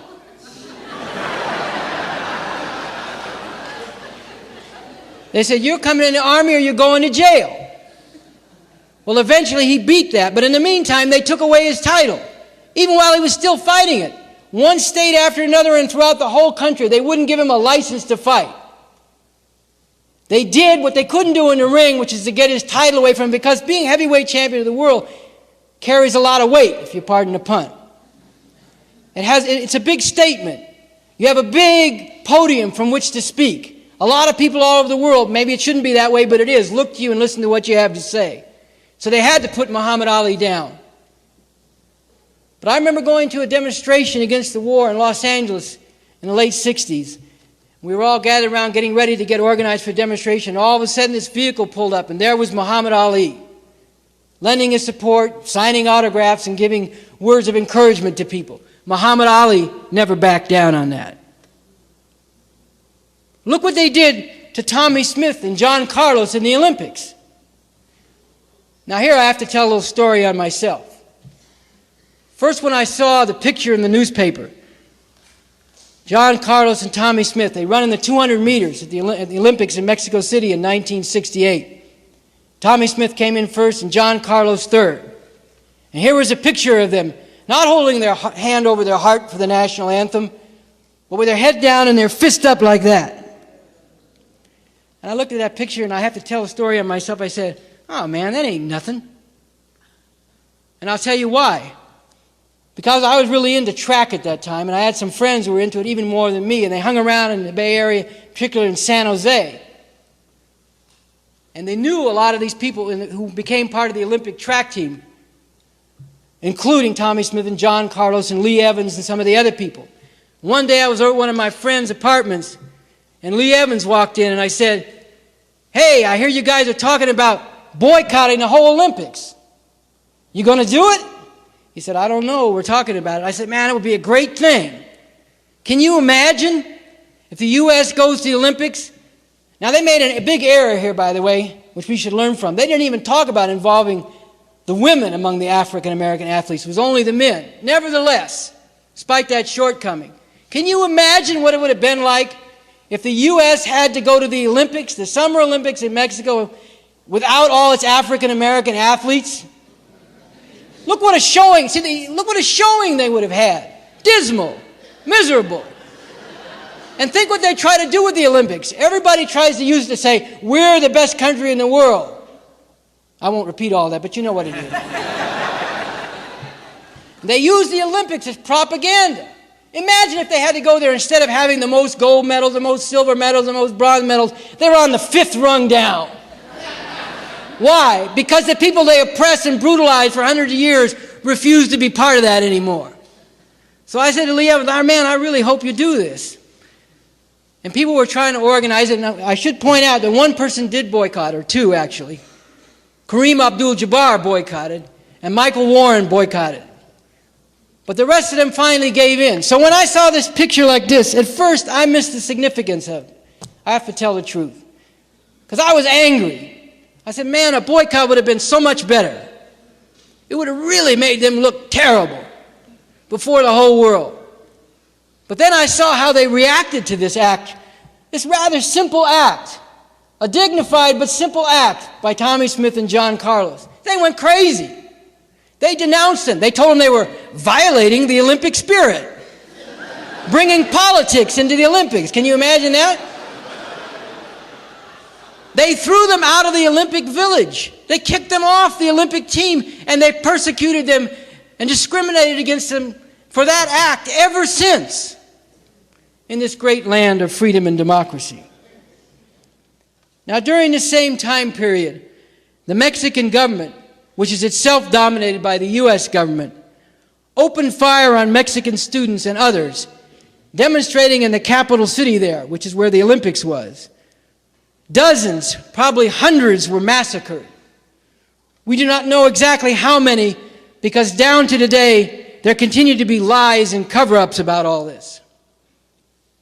On August 29, 1970, in the LA area, thousands of Chicanos took part in the Chicano moratorium, protesting the war in Vietnam, the oppression of Chicano and Latino people, and other injustices in the U.S. This was met once again by brutal attacks by the police, which in turn was answered with massive resistance by the thousands of Chicanos there, supported massively by the people in the community. 3 people were murdered by the LA County sheriffs that day, including the well-known journalist Ruben Salazar. And what about the Attica prison uprising in 1971 in New York State? The conditions in Attica prison were so horrible, as they are in prisons throughout the U.S. today, but they were so horrible that people couldn't put up with it any longer.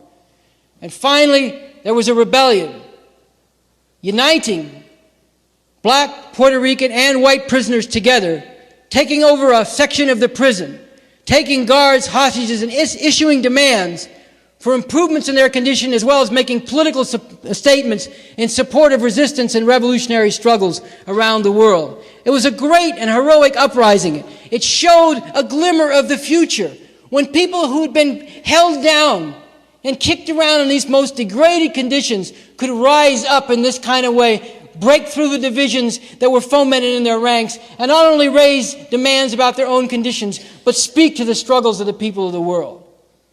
And for several days they held out. They were very careful. They distributed food among themselves. They cooperated every way. And they actually assigned people to protect the guards who were hostages so that no damage would come to them and that couldn't be used as an excuse to attack them. But finally, the Governor Rockefeller and the rest of the powers that be said that's enough. They sent the state troopers in. They brutally slaughtered and murdered dozens of prisoners, and they killed the guards who were hostages at the same time. And we know from reports that then the state troopers went to local bars, drank, and celebrated together over the massacre they'd carried out. And just like with Fred Hampton, they told lies. They tried for years to say that the prisoners, when the state troopers intervened and invaded, had slit the throats of the guards. And finally, that was exposed as a lie. But in the meantime, they brutally murdered dozens of people, including their own guards. And this kind of vicious repression of protests and rebellion has never stopped. Along with the murderous LAPD, the National Guard and Army units were sent to put down the Great Rebellion in LA in 1992, which sparked uprising and protests throughout the U.S. and support all over the world. And the same kind of thing happened when there was a rebellion in Cincinnati a few years ago, and then again this year in Benton Harbor, Michigan, after black people were once again murdered by the police and rose up in fury against that. And here you get another chance, because all this time they kept on talking about, this is the greatest country in the world. This is the land of freedom and democracy. This is the leader of the free world. Much better. Meanwhile, they have continued to rob and plunder and carry out massacres all over the world. With Papa Bush as president, there was the first Gulf War in 1991, in which tens of thousands, perhaps hundreds of thousands of Iraqis were slaughtered, including many civilians. And this was followed by the sanctions enforced by the U.S. and, oh yes, the British military, which resulted in the deaths of up to 1.5 million Iraqis, including over 500,000 children, with 5,000 children dying every month, in effect slowly tortured to death because under this sanction regime imposed on Iraq, Iraq could not purify its water and could not get the medicines it needed to deal with diseases that before the war and sanctions on Iraq were easily cured. Imagine Iraqi parents watching their small children wasting away to death, while the parents and the doctors stand helpless to prevent this, and all because the U.S. is determined to impose its will on Iraq and the whole oil-rich and strategic region of the Middle East. And all this time, while it is condemning and attacking people as terrorists, the U.S. government is giving billions of dollars in aid and military equipment every year to the biggest bunch of terrorists in the Middle East, the State of Israel.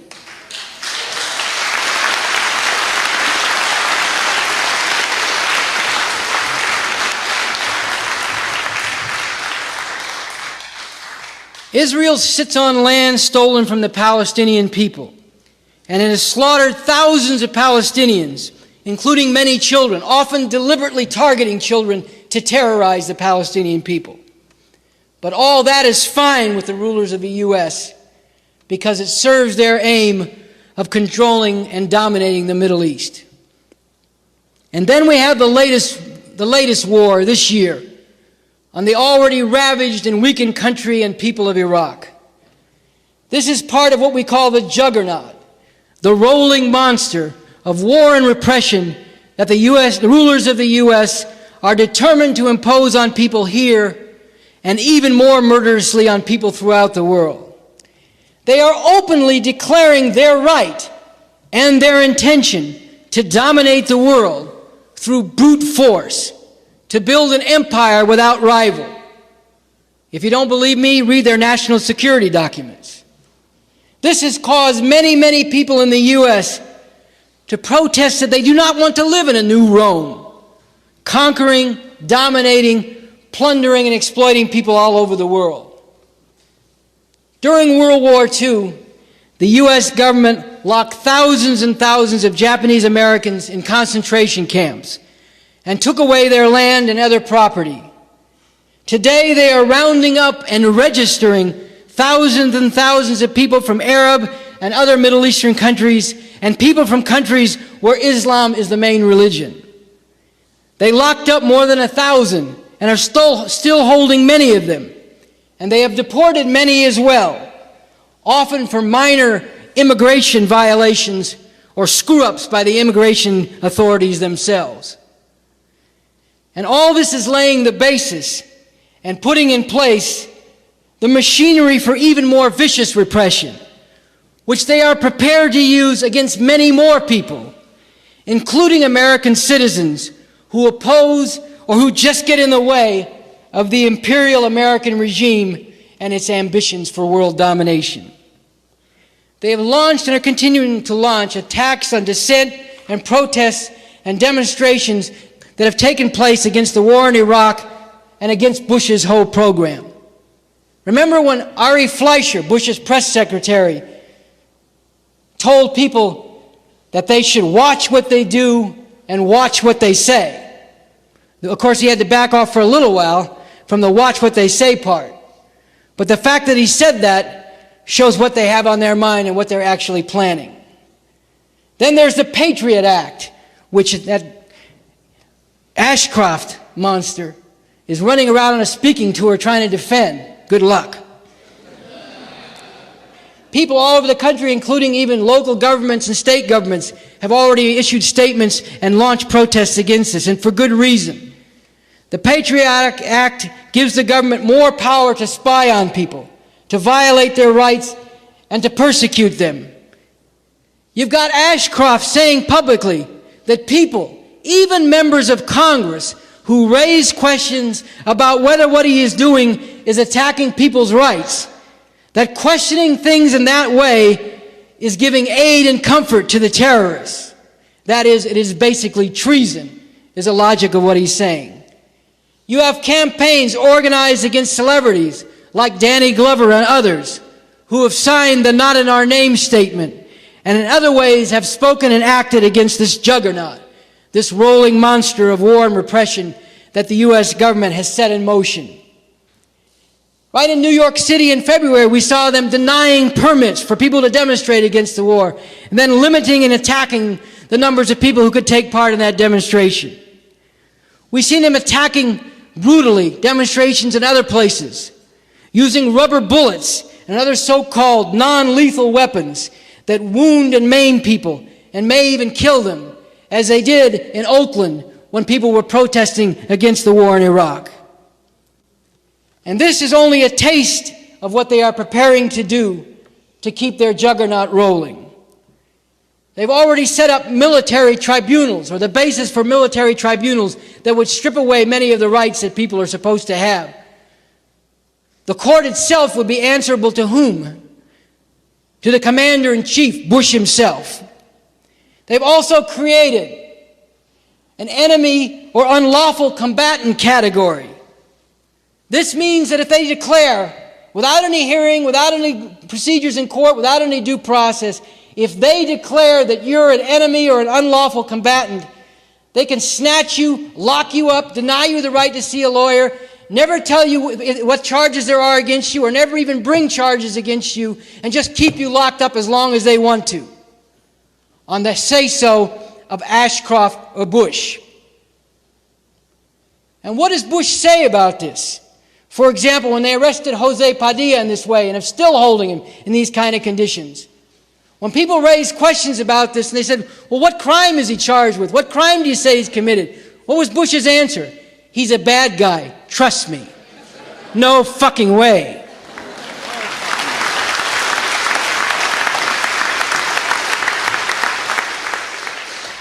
Imagine if I were to announce that when we have a new society with the leadership of our party, people can be locked away or even executed just on the say-so of myself or other party leaders, without any legal procedures or any kind of due process of law. Can you imagine how people would howl with accusations of totalitarian, brutal dictator, tyrant? And they would be right. This is not our vision of a new society. This is not our vision of how justice will be carried out in that new society. This is not our vision of the role of leadership in that new society. I will have much more to say about this as this talk goes along. But let me say and emphasize this right here.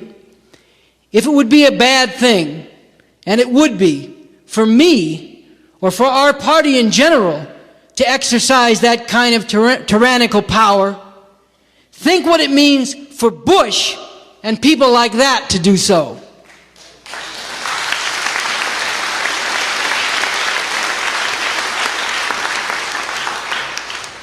We cannot allow a situation to be brought into being where Bush and people like him can lock people up or even execute them just on their say-so because they tell us, these are bad people, trust me. No. We cannot allow them to roll along with their juggernaut of war and repression. Now I can just hear these reactionary fools saying, well, Bob, answer this. If this country is so terrible, why do people come here from all over the world? Why are so many people trying to get in, not to get out? Maybe we can imagine someone like Vice President Dick Cheney, that crooked-mouthed monster and worldwide mass murderer. Maybe we can imagine him saying something like this. Yes, Bob, why is that? Why? I'll tell you why. Because you have fucked up the rest of the world even worse than what you have done in this country.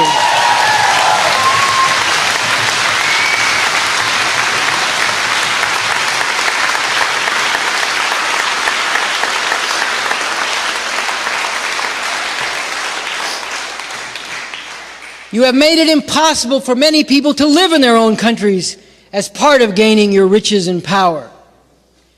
Besides everything else that I've mentioned, let's look at what they did in the Congo back in the early 60s and the effect this has had right up to today.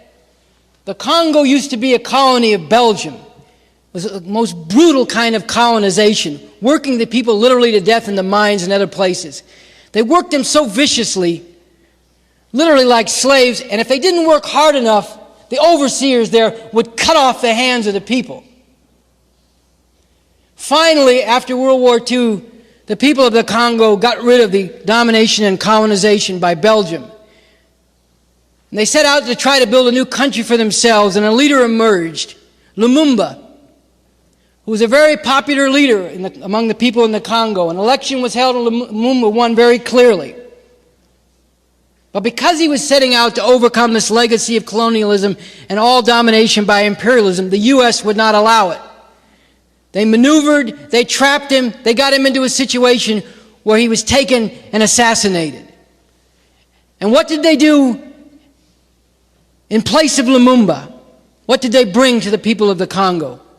Mobutu, a vicious, brutal tyrant backed by the U.S., kept in power for decades, plundering the people of his own country, building up and amassing tremendous wealth while the people were suffering worse and worse.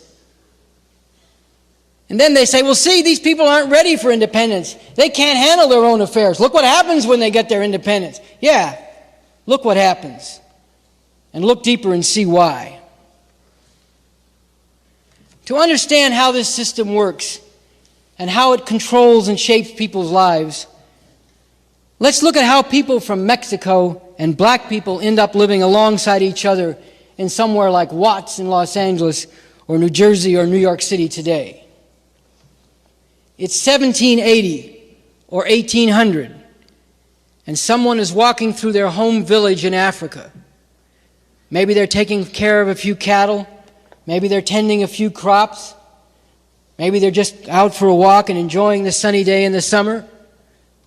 Whatever, all of a sudden they're grabbed and a rope is thrown around them. They're dragged away, never again to see their village or their loved ones. They're transported to a seacoast where they're sold to slave traders, thrown in the hold of a ship under the most horrific and unimaginable conditions, piled together. If you've ever seen drawings, diagrams of slave ships, people packed together, cargo as they were called, rats crawling over you day and night, slop at most to eat, never even allowed up on deck to even get any fresh air. If bad conditions arose on the seas, storms developed, the slave ship owners would go among the cargo, the human beings, and decide which one should be thrown overboard so they could save the rest of the cargo so they could make a profit. And through all that horror, you're finally brought to the Americas. Have everything stripped away from you, even your identity. Forced to slave, the people forced to slave away for generations. As the old saying goes, from can't see in the morning till can't see at night. After all the unbelievable horror of what I just described on the slave ship, the Middle Passage, for millions, where millions and perhaps tens of millions died, and those who survived were subjected to these unbelievable conditions of slavery. After generations and centuries of that, finally comes the Civil War. You're promised an end to oppression. You're promised you'll get land and a means for farming the land, 40 acres and a mule. But the promise is broken. After a few years of reconstruction in which a few people got some rights and a little bit of land and property, people were stripped of all that and subjected to all the kind of terror and lynching that I've talked about here. This goes on also for generations. The KKK and the rest of it, forcing you to remain on the plantations, terrorizing you into working for the man, being cheated even when you do work. Finally, after World War II, you're driven off the land. You seek a better life. You go to the city or you go to the north. And what do you face? Once again, betrayal. You are segregated once again, terrorized now by the police. You end up in a housing project that's being allowed and deliberately constructed to rot away. In ancient Mexico, in the beginning of the 1500s, the Spanish conquistadores arrive in what they call the New World. The Spanish conquerors destroy the old ways of life and work people to death in the mines and on plantations called haciendas.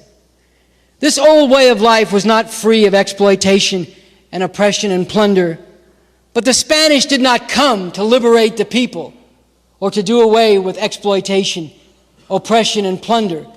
They came to institute their own, an even worse and far more vicious form of exploitation and plunder, literally working people to death in the mines and on the haciendas, destroying their culture, taking away everything from them. About 150 years ago, after Mexico became independent from Spain, the U.S. waged war on Mexico and stole a large part of its territory. One of the main reasons for this is that the slave owners in the southern U.S. needed more land. The U.S. replaced Spain and other European colonial powers as the force dominating and plundering Mexico. The Mexican Revolution in the early part of the 1900s promised land to the peasants, but there was never a fundamental change, and the masses of people were still trapped in a situation of being exploited as poor peasant farmers while their country is plundered by the U.S. Throughout the 20th century, and even more so in recent years, the ever greater domination of farming in Mexico by big American agricultural companies has ruined the livelihood of millions of more peasant farmers in Mexico, who were already living in poor and desperate conditions, but were driven further into such desperate conditions, so much so that they could no longer survive by farming. The Mexican government goes into more and more debt to big banks and financial institutions in the rich countries, especially the U.S.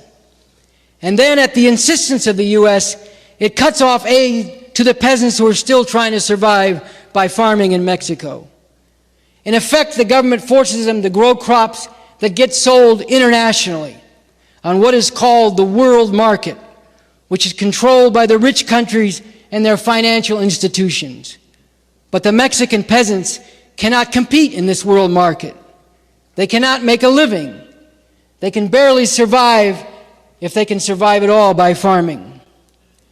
Writing in our party's newspaper, The Revolutionary Worker, in 1994, shortly after an uprising in Chiapas, in the southern part of Mexico, Michael Slate gave a sharp example of this.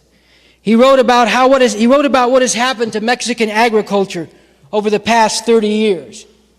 Now, agri means having to do with the land, so agriculture is a way of life based on the land. Slate described how over the last 30 years, Mexican agriculture has been greatly damaged by even more deeply mixed in with and dependent on the world market.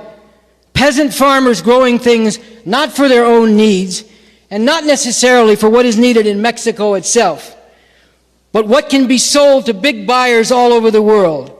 Once again, a world market dominated by companies controlling billions of dollars.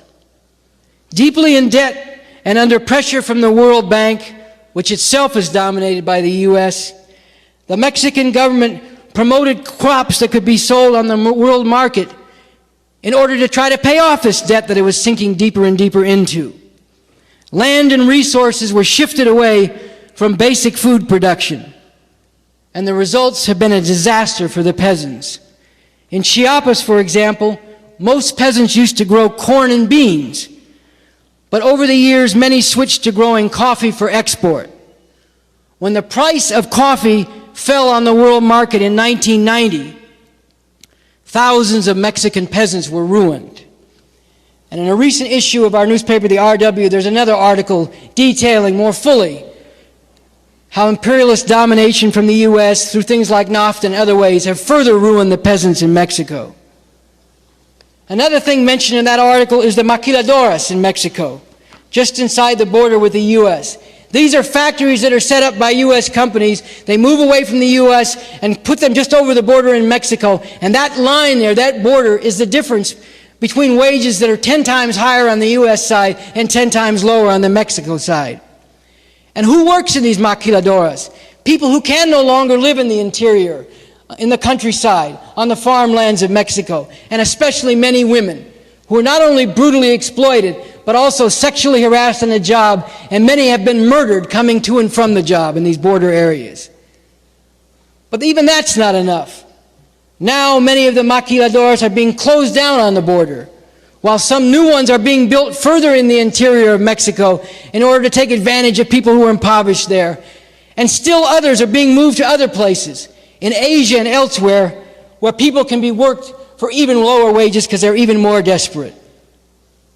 So through all this, you find yourself having to leave your home and your homeland in Mexico to go to El Norte, the USA, where you face discrimination and exploitation, living in fear every day of the immigration police, La Migra, if you don't have the necessary papers.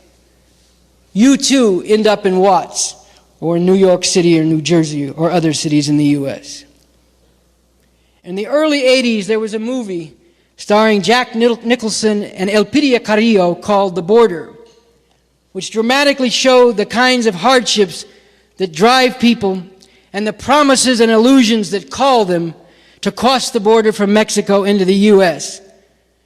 And it showed the hardships they suffer once they come to the U.S., the ways in which they are treated as aliens, and how they are exploited and brutalized in so many ways. The following lines from the theme song of that movie give a powerful sense of what this means. The bitter disappointment that is found in the so-called promised land of the USA, and the many ways in which people are still hemmed in by the visible and invisible borderline. Now, my voice is hoarse, but I'm going to give this a try.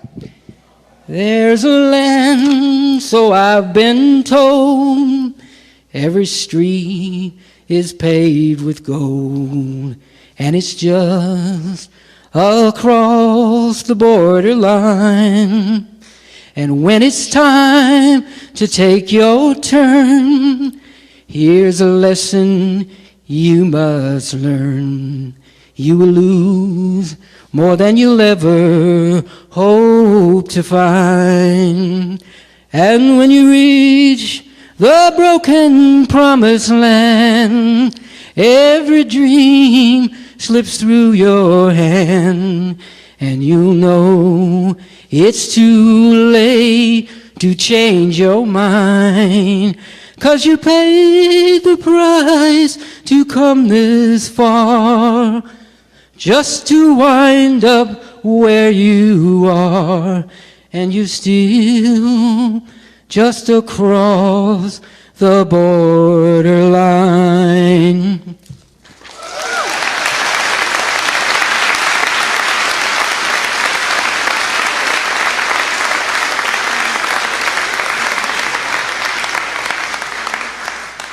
For oppressed people who have been through all this, what sense does it make to fight over the crumbs the oppressors leave us?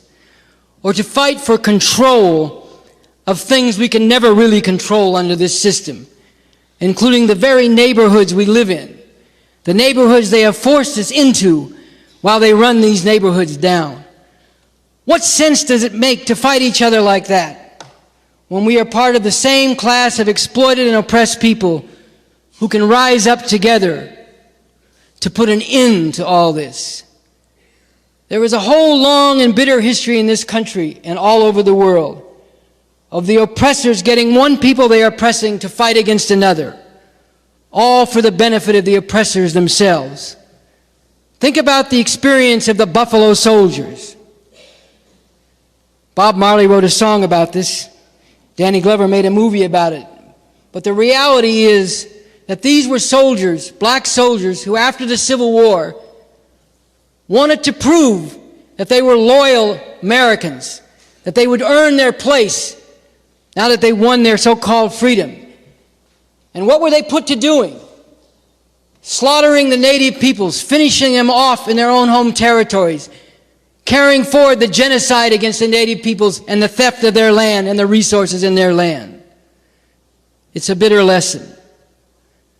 On the other side of the picture, you have the experience of the Cherokees in America.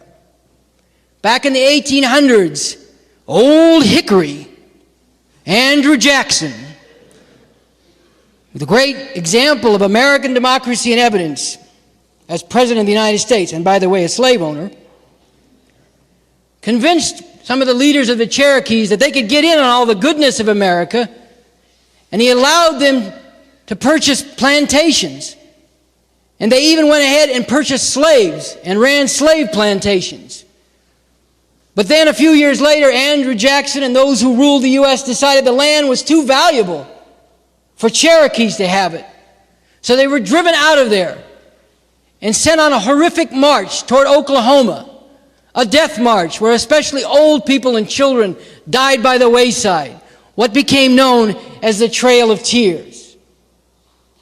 Another bitter lesson. But the greater lesson is this: we have reached the point in human history and the development of human society where we don't have to be trapped in this kind of situation and played like this anymore.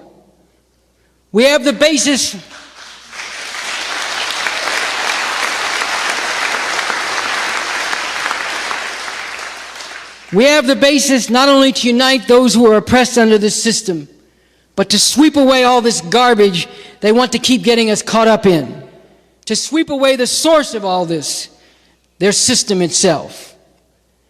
Now next I'm going to get into how all these things flow from the very nature of this system and why it cannot be reformed. It must be done in and done away with. We need a revolution, the most radical revolution in the history of humanity. And I'm going to be talking about what this revolution is all about. But first it's time for a break and intermission.